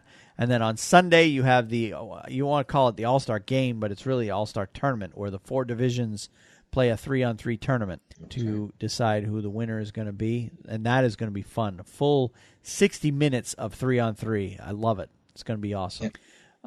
And then, everybody else who's not part of that is on break for 4 days. So with that in mind, the Bruins only have 2 games. The first one's tonight against Ottawa, and then they're playing Anaheim at home on the 30th. So got to have a win tonight against Ottawa. Anaheim, that could go either way, because they're still going to be without McAvoy. They're still going to be without Marchand. I will probably give that one to Anaheim. Right. They may be the team that ends the streak. Carolina, on the other hand, has 2 games that are definitely winnable, and as far as I'm concerned, are must-wins for them. They're at Montreal tonight, and they are at home against Ottawa on the 30th. Both teams that they're playing are below them in the standings, so they really need to get 4 points in those 2 games. Right. As far as I'm concerned. I agree. And the Rangers also only have 2 games. Actually, they only have 1. We play San Jose tonight, and we are off for a week. That's right. They don't come back till the 1st. We play on February 1st. I think it's against Toronto. But that'll be after we do our next podcast, probably, or at least the night of. It'll be, I think, the night after we do the next podcast. Yeah. Yeah. Okay. So, last game of the road trip tonight. Hopefully they can pull one out.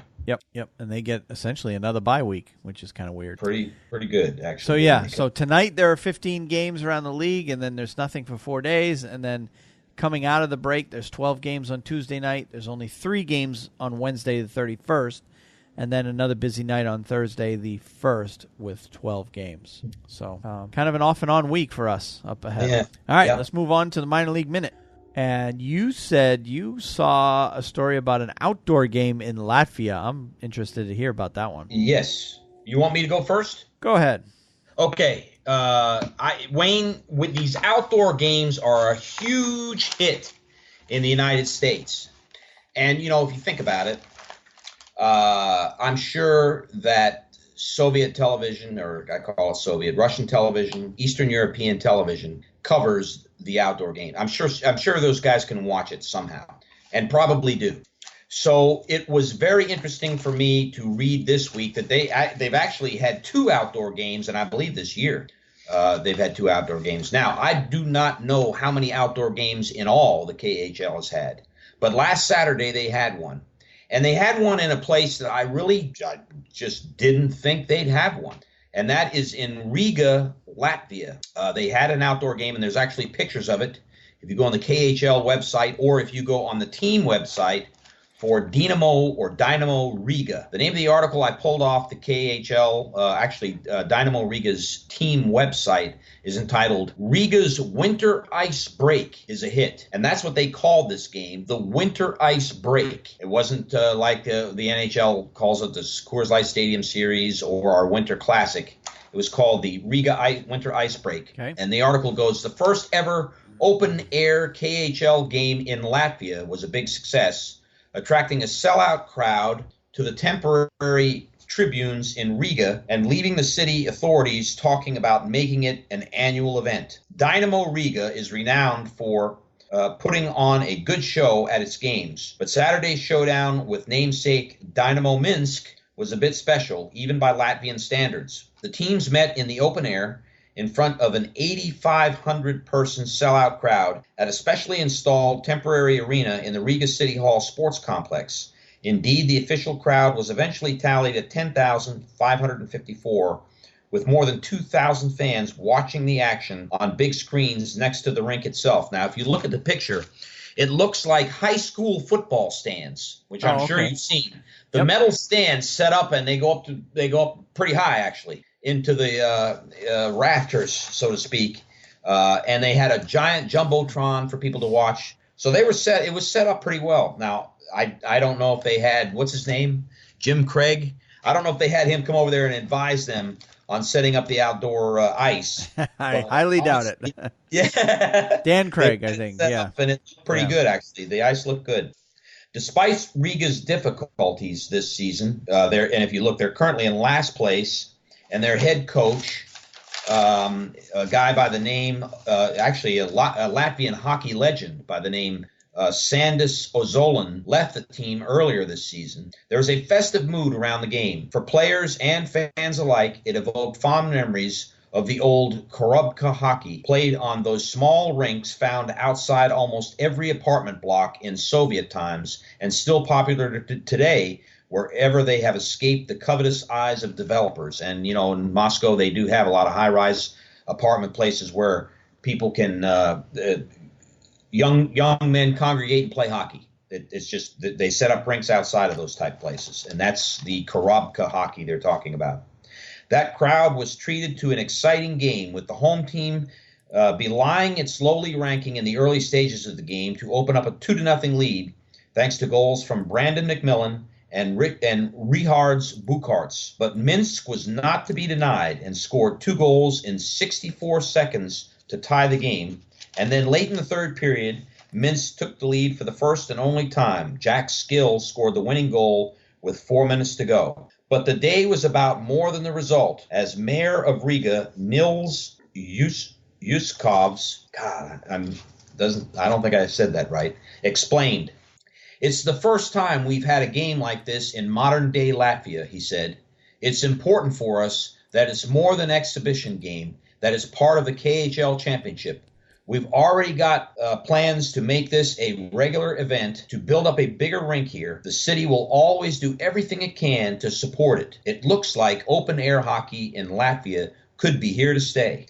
KHL President Dmitry Chernyshenko rated Riga's winter ice break and Helsinki's ice challenge, which was earlier this year, I believe, as 2 of the real highlights of the championship. Both games will live long in the memory, he said. They have attracted big crowds of fans and even of people coming to hockey for the first time. After a festival like this, we hope many of them will come back regularly. Gertz Ankapars, head coach of the Dynamo Riga team, is completely behind the idea of making this an annual event. That would be great, he said. The atmosphere was fantastic. It's a pleasure to play in the open air. Even for a coach, it's a special experience. Goal scorer for Riga, Richards Bukarts, felt it was unforgettable. Absolutely everyone enjoyed the game. It was a great day, he said.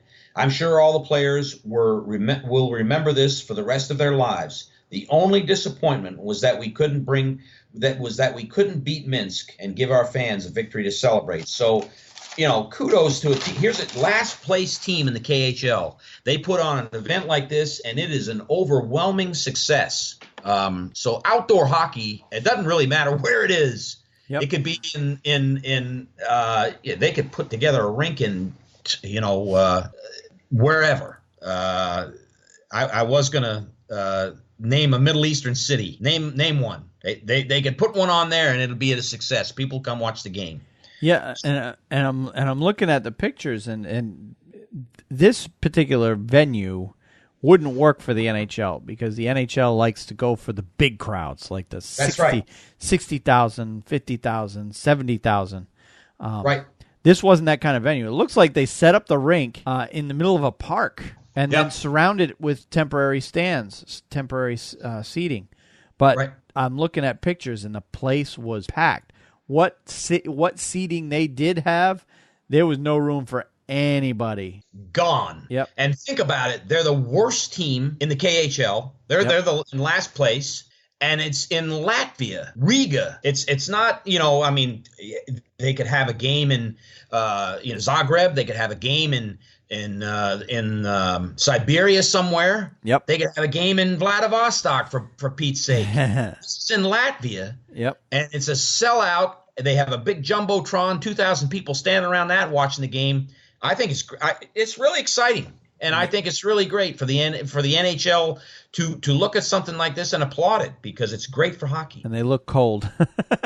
I bet it looks like the players. I'm looking at pictures where the players showed up. Looks like they got dressed somewhere else at another building, and then walked across in full gear. Yeah. Walked across a field over to where the rink is, but they're wearing their sneakers, so they must have put their skates on near the bench, which is kind of like the way it was when I was growing up. You put your gear on at home and you carry your skates, and then you put your skates on when you get rinkside. Yeah. But that's essentially what they did. Very neat. Yeah. Very neat.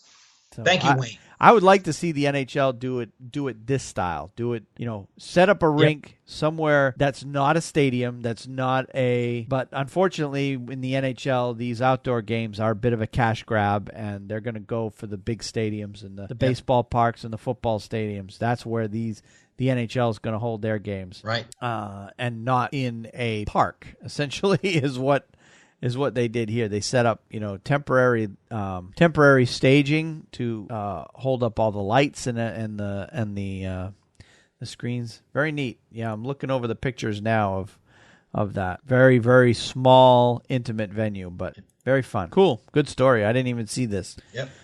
All right. Now, mine is talks about, we don't talk a lot about the Canadian Hockey League or the major junior hockey leagues in Canada, but tonight, as we speak, in fact, by the time you hear this podcast, unless you're watching us live on YouTube right now, there is a prospects game going on, and it's actually being broadcast on NHL Network.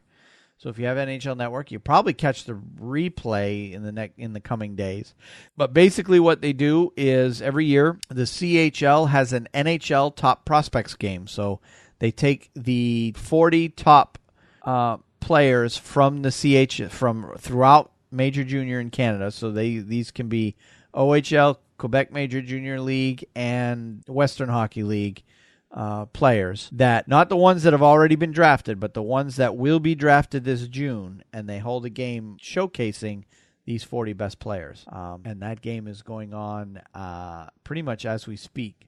But Andrei Svechnikov, who's obviously a Russian player that has come over here to play, and Filip Zadina, another player from Europe who's coming over here to play, are the two top players in the NHL Central Scouting's midterm rankings of North American skaters. Now, the reason they're calling them North American skaters is because they play here, even though they are European players. They're on the North American list because they're playing here, whereas the European skaters are players that are playing over there. Right. So it's where you're playing, not where you're from, that puts you on one list or the other.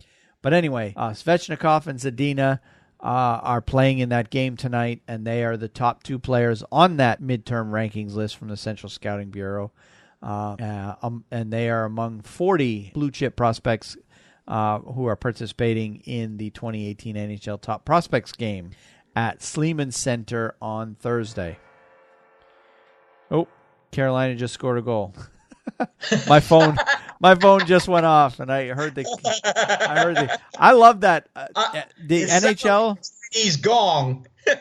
the NHL app on Android. I'll just plug it real quick. If you turn on notifications, will play the actual goal horn from your favorite team when your team scores. Oh, okay. Now I've got both Carolina and Boston set up as favorites. So when either one of those teams score, I hear the goal horn. Like if the Bruins score, I'll hear their goal horn, and if Carolina scores, I'll hear their. I just heard Carolina's goal horn. I don't know if the microphone picked it up, but they just scored. So I don't even know what the score of the game is. But anyway, back to the prospects game. The game will feature 7 of the top 10 players in the NHL Central Scouting's midterm ranking of North American skaters, and 15 of the top 31 for the 2018 draft, which will be held June 22nd, 23rd at American Airlines Center in Dallas. And then the article goes on talking about, some of the individual players that you want to watch. But if you are listening to us live or are catching us after the fact, you may want to follow up on this. But it's just a showcase game of the best draft-eligible Canadian junior players, and that's going on pretty much now as we speak. We probably should have talked about this last week so that you could plan it and watch it. But anyway, and that's actually what's playing on my TV above me is that prospects game. So I haven't really been paying attention to it. But that was my minor league minute. All right. Very good. Let's move on to the College Hockey Minute. We're starting off with Maine. They had 2 games against UNH last weekend, and they tied them both 2-2 and 3-3. They're now 6-6-3 in Hockey East, which is good for 6th place, and they're 12-9-4 overall. And those 2 ties actually dropped them a few spots in the pairwise. They dropped from 22nd to 25th in the pairwise rankings. Now, this weekend, they've got 2 games at UMass. And because UMass is below them in the pairwise rankings, these are must-wins for Maine if they want to continue to climb in the pairwise. Anything less than 2 wins against UMass will probably show them continuing to drop. So hopefully Maine will get things together there. They're kind of sputtering a bit as of late. As far as teams being upset over the past week, and I'm just waiting to pull it up here. There wasn't really anything huge that I saw. Michigan, who's the number 20 team in the country, beat Penn State on Friday night last week. Harvard, who's currently unranked, they were in the rankings earlier in this year. I'm kind of surprised by that. Tied Clarkson 6-6. Clarkson's the number 2 team in the country. One of the things that I noticed is Big Ten, of course. Big Ten Conference is not a big conference in the college hockey world. I believe they only have 6 teams, but every team in the Big Ten right now is ranked, just to show you how powerful the western half of the country is in terms of college hockey. But yeah, every one of their teams is ranked currently. But yeah, I didn't notice any big upsets in the world of college hockey. I actually watched the game. Which game did you watch? I watched Wisconsin whoop up on Notre Dame. Okay, 2 Big Ten teams. 5-0. Yep. So Notre Dame lost. They had not lost since I think November. Yeah, Michigan beat Penn State twice. Actually, I'm looking at the scores. So yeah, Notre Dame's playing very well. You got Michigan beating Penn State 3-2. On Saturday night, and of course they won Friday night as well. But other than that, there wasn't anything earth-shattering. But yeah, that Wisconsin game that you saw, you said there was a pretty good beatdown. That was. Yeah, Notre Dame really never was in that game. But of course, Wisconsin's always good, right? They're generally pretty good, yeah, year over year. Denver's continuing to roll. They had a 4-0 win over Nebraska. Colorado College beat number 11 Western Michigan in overtime, if you want to call that an upset. Number 14 Minnesota Duluth beat number 7 North Dakota 5-2. That was a conference rivalry there. But yeah, nothing too earth-shattering. And yeah, the game you saw, number 1 Notre Dame getting shut out at Wisconsin, and Wisconsin was number 18 at the time. As far as big games coming up this week, though, if you want to watch some college hockey, like I said, the Big Ten right now, every team is ranked, so every game right now between 2 Big Ten schools is worth watching. And of course, this weekend you've got Penn State at Wisconsin, Notre Dame is at Minnesota. That'll be a good series to watch. And then number 17 Michigan is at number 6 Ohio State. So all 6 teams are in the top 20 right now in the Big Ten.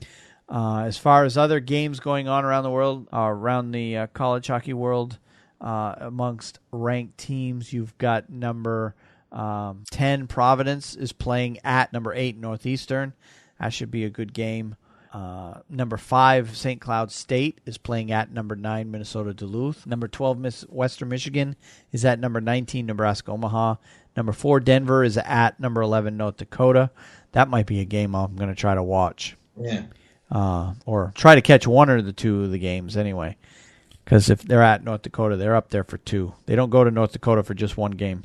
It's like Maine. Yeah. And number 8 Northeastern is playing at number 10 Providence as well on Saturday night. And yeah, it's the same game Saturday night, pretty much. So yeah, we're marching closer to the NCAA tournament. We got about another month or so left, probably 4 to 5 weeks in most conference schedules before we hit the conference tournaments. Now, as far as pairwise right now, pairwise rankings sitting in the number 16 spot is Penn State. Number 15 is Michigan. Number 14 is Omaha. 13 is Northeastern. 12, North Dakota. 11, Minnesota Duluth. 9, Providence. 9, also 9, Minnesota. 8 is Western Michigan. 7 is Ohio State. Number 6 is Minnesota State. Number 4 is Denver. Also number 4 is Clarkson. Number 3 is St. Cloud State, and we have a tie at number 1 this week. Cornell and Notre Dame are both tied at number 1. So, like I've been saying, very Western heavy in the top tier of college hockey right now. All right, let's move on to our picks of the week. And I know you sent me yours, and I didn't write it down, so... Mine is a real quick one, and I can get it out of the way quickly. I want to hear what you have to say about Tom Dundon. So if you want, I'll go ahead and go. Yeah, go for it. Blake Wheeler. He has a crew of kids, his kids, that are hockey crazy, I gotta say. And if you went online on NHL.com, you got to see a real treat, because these 3 kids of his are as cute as they can be, the cutest buttons. And the pick of the week that I have this week is entitled "Blake Wheeler's Super Cute Kids Celebrate His Shootout Winner." Now he actually took some Instagram videos of his kids, and this must have been his wife.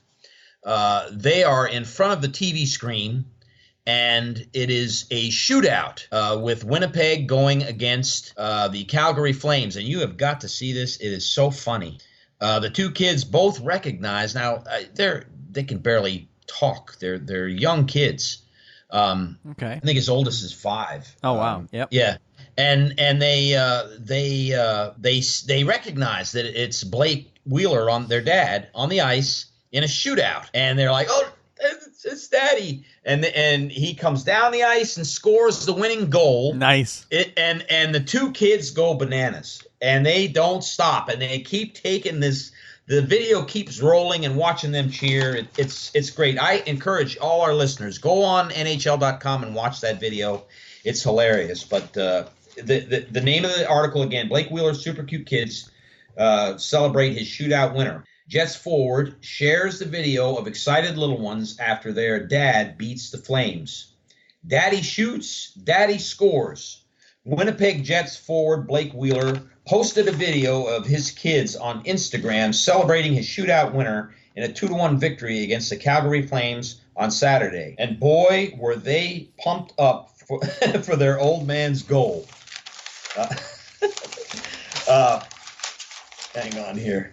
Blake's oldest son, Louis, and his daughter, Lenny, witnessed their father's heroics live, and the room couldn't contain their excitement. Wheeler even warned anyone who would potentially watch the video, writing a caption that said, "Might want to turn down the volume," with an emoji of a monkey covering its ears. Wheeler's youngest is probably a little too young to understand what a game-winning goal is, and as evidenced in a great family photo the Jets shared a few months ago, and that is a cute little picture of his family there. I guess they all get together in pajamas and watch the game. And while Wheeler has his shootout moves down, he may want to work on his face-off skills, at least when he is up against Lenny. And they do show him on his carpet, I guess, in his house, doing a face-off against his daughter. You gotta go online and look at these videos. They're really they'll touch you. They're really something to see his kids. So hats off to Blake Wheeler and his family. That's my pick of the week. Cool. Very good story. And that's always nice to see the kids get involved, for sure. Yeah. Mine was, as everybody knows, the Carolina Hurricanes changed owners recently, officially. Sounds like they've, though, following the story, Tom Dundon has actually been getting involved with the team for a couple of months now, but he officially took over the team a week or two ago.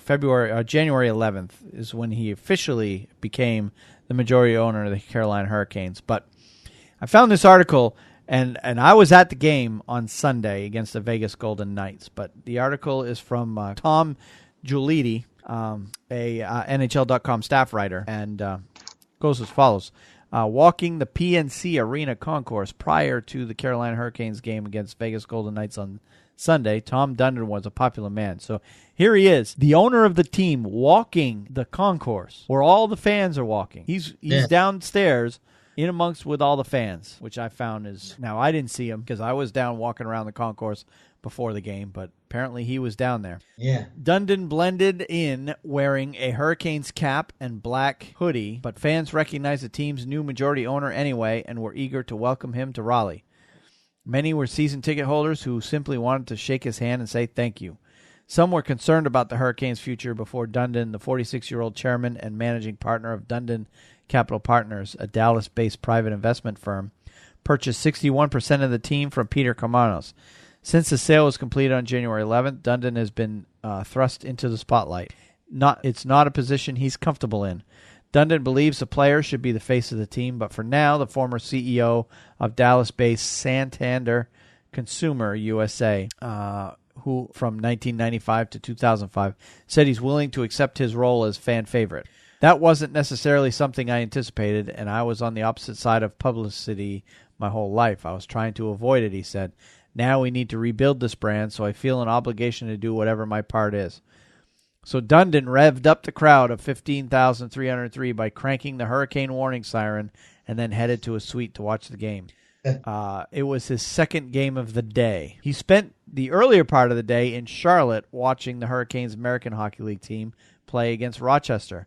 Watching the Hurricanes' 5-1 loss to the Vegas Golden Knights, he demonstrated how invested emotionally he's become in the Hurricanes, who entered Wednesday 5 points behind Pittsburgh for the second wildcard spot in the playoffs from the Eastern Conference. He seemed to live and die with each scoring chance, pausing the interview to blurt out, "Shoot that!" or correctly observed that Vegas James Neal, who scored his 21st goal later in the game, was the wrong guy to leave open in the right wing. "This is the part that clearly I'm not cut out for," Dundon said after the Hurricanes fell behind 3-0. "It makes me feel sick." Dundon has a lot of ideas and is figuring out much of this on the fly. He shared some of his plans with NHL.com while watching the Hurricanes loss to Vegas on Sunday. On his confidence in general manager Ron Francis and Bill Peters, he said, "My going-in assumption in most of the things I do is that people just need resources and structure, assuming they have passion, work ethic, and intelligence. Those guys clearly have those things. Once I knew that, now I've got to figure out what resources we need to provide them to go from there and where we want to go." On how much he's learned about the sport since he started following the Hurricanes in the preseason. "I've definitely learned some things, but it's hockey, and there are technical things that someone that played or coached hockey are going to know better than me. But I know enough to ask the questions that we can go between the scouts and the hockey guys and the data that we can come up with some philosophies that we can consistently make informed decisions and not emotional ones. That's my goal." That's good. On how involved he'll be in hockey operations, "I have no desire to tell anyone who to draft or who to play. I simply want to make sure we're prepared as an organization and that the decisions we make are debated and based on good information. If we can consistently do that, then the people that are here will get to keep making the decisions. There's a difference between when the odds are close and using your instinct and experience and when something's obvious. When things are obvious, you'd like to think the organization is going to go in that direction. That's kind of what I've seen so far. And if there's things that are debatable, they want the information. They hired the analytics guy before I got there. They're trying to find insights. A lot of it is just challenging in what you already know." On building a practice rink and his other initial plans, we got a guy named Eric Tulsky that runs the analytics department who is really good, but he's in essence a one- or two-man show. So I think we've got to make a much bigger commitment to that. And on the team side, just making sure everything we do is best in class. Nutrition and training and coaching, video, amenities, whatever is needed to help these guys optimize their performance, to make sure being on this team, being part of this brand, that they're proud of it and believe that they have an advantage. I don't think we can objectively say that that's the case right now. So he'll be making lots of improvements there. And there is a lot of rumors going around that they're going to build a practice rink for the team, which is something I've been saying for years since we moved down here, that the Hurricanes need. Right now, their practice facility is just a small rinky-dink rink. I mean, you can literally almost jump up and touch, if you have a long enough stick, maybe a Chara length stick. you can touch the ceiling. That's how small this rink is. On trying to create an advantage, he said, I noticed the New England Patriots won again on Sunday, and they were losing the whole time, and no one is surprised. You expected it. That didn't come quick. We've got to start that process, and there's a lot of pieces in that. Most teams in sports have that same goal, and they're probably not that far away from it. They do a lot of the same things. They're playing the same sport. They've all got coaches, scouts, nutrition, video. They've got strength coaches. They've got game plans. There's a lot of similarities, yet there's something different, and that's what we've got to figure out. So he's basically using the Patriots as an example that they're doing the same things as all the other teams, except New England seems to come out on top year after year after year, and that's what he's striving to do with the Canes. Increasing the season ticket base. According to the Hurricanes, they have roughly 7,200 season ticket holders.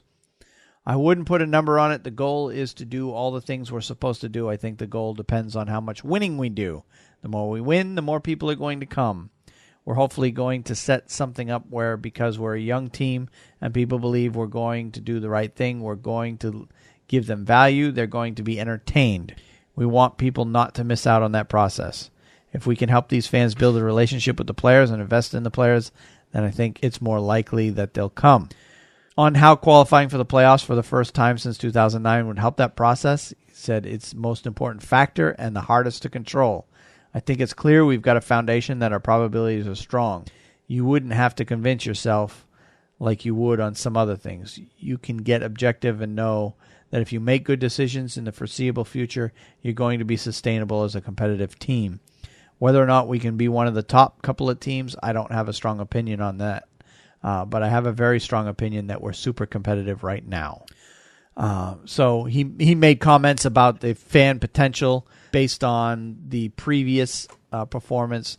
You know, the 2002 Stanley Cup Final, the 2006 Stanley Cup season, the 2009 Eastern Conference Final, the way that the Hurricanes had a packed house. He believes they can get back to that. On the fans' in-game experience, he said it's entertainment. It's most like a TV show, and it's not up to the standard that I want it to be. It's the music and the timing and the video. There's 100 little things you've got to do to change that. We've got to look at what everybody does, and there's some equipment that we need that we're going to buy. There's a bunch of ways to do it.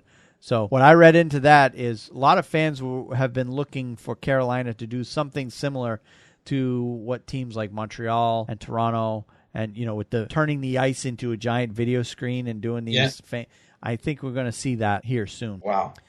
Because that would be really neat. Because Karmanos did not want to spend the money on that kind of stuff. So I think Dundon will, because he wants to improve the whole overall entertainment experience for the fans. So it's not just about the game on the ice anyway. And then he's been bouncing around. He mentioned in the article that he's been bouncing around a bunch of teams, seeing what they're doing and what they're doing good, and he's taking ideas from that and get it better. Here's one question that that you'll be interested in. He was asked if he was a hockey fan when he was younger. He says, "I grew up watching hockey. I was born in New York and lived in South Jersey by Philadelphia. When I was a little kid, my parents watched the New York Rangers. I was 9 years old when the U.S. Olympic team won at Lake Placid in 1980. That was my one of biggest memories as a kid. Then living in Dallas, they got a team, so I went to all the games. You follow that process, and they were pretty good. I was a season ticket holder for many years. When I was either right out of college or a student and didn't have excess capital, I don't remember how I went, but you find a way to pay $5 or sneak in or whatever it was. So I've been watching hockey my whole life.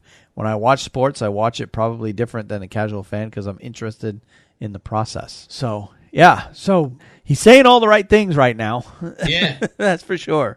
Yeah. So, and with that, I mean, the fact that he's mingling amongst the fans, I'm totally impressed by that. Where he's walking the concourse with all the fans, and he was dressed like one. He was dressed in a baseball cap, a zip up kind of warm up jacket, like a thin jacket with the Hurricanes logo on it, of course, and then just a pair of jeans or slacks or whatever. They didn't show exactly what he was wearing, but I didn't see him. But apparently, he was walking amongst the crowd before the game. That is really neat. On Sunday. You'd never see Peter Karmanos do that. No. Never. He would take his, whatever valet ride in, come in the back door, and take the elevator straight up to the owner's suite. He would never mingle among the fans. So it's nice to see the new owner is into it. And he's becoming a fan just like everybody else. So that's always a good thing. And I guess he's good friends with Mark Cuban, who's the owner of the NBA's Dallas Stars. So Mark Cuban is and him are buddies. So they're probably bouncing ideas off each other on what to do with their respective teams. So very interesting article. Yes, it is. And it's got to be exciting for people in this area. Yep, I think it is. They're very excited about it. So, all right, well, that's it for this week. Yeah, we covered a lot of ground, Wayne. We did. So, I'm excited about things, even though my team's losing right now. That's not good. Yeah, my team's losing too. I just checked the score. It's 1-0 after one. So, yeah, let's go ahead and wrap things up for this week then, so we can go watch our games. We got a lot to watch tonight. Yeah, there is a lot of hockey on TV. We'll go ahead and wrap it up. And next one is tentative to be Wednesday, Thursday, or Friday next week. We'll record again. Yes. We'll decide on a date at a future time. We both have to take a look at our personal schedules, see where they're at, and then we will decide what day is best for the two of us. And we'll go from there. That's correct. Very good. Wayne, it was good to work with you this week. Yep. And I look forward to working with you again next week before you head up north. That's right. I've got my big tournament. So, yeah, next week will be our last show, and then we'll be off for a week's hiatus because I'll be up north playing in the Maine Pond Hockey Classic up on Lake Messalonsky, which is just north of Augusta, Maine. So looking forward to that trip very much. I'll be gone for 6 days, and that's basically made it so I won't have time to do a podcast that week. So we're going to skip a week, and then we'll be back after that with 2 weeks worth of coverage. So we're good. Quick question. What's the name of your team? Did you get a I don't think we've officially named the team yet. I think I just put something in. I think I called us ourselves the Caniac Maniacs, I think is what I put in there. Oh, okay. That's a good one. Yep. So we'll figure it out when we get there. Once we fill out the proper forms, when we go register our team, we'll decide on a name finally. It may stay that, it may not, but we'll go from there and the reason we went Caniac Maniacs, of course, we've got a couple guys on the team from down here in North Carolina, and then there's a few guys we're meeting up there that are Maine residents that are going to be playing on our team. A couple of members of my family, and then a couple other guys that they know are going to be playing for our team. So you're blending the Carolina and the Maine together on one team, so it should be kind of interesting. Yeah. So we're the Caniac Maniacs. Yeah. So it should be fun. Should be a lot of fun. All right, well, let's go ahead and end things for the week, and then until next week, we'll go from there. We'll talk to you later, Steve. Have a good night, Wayne. You too.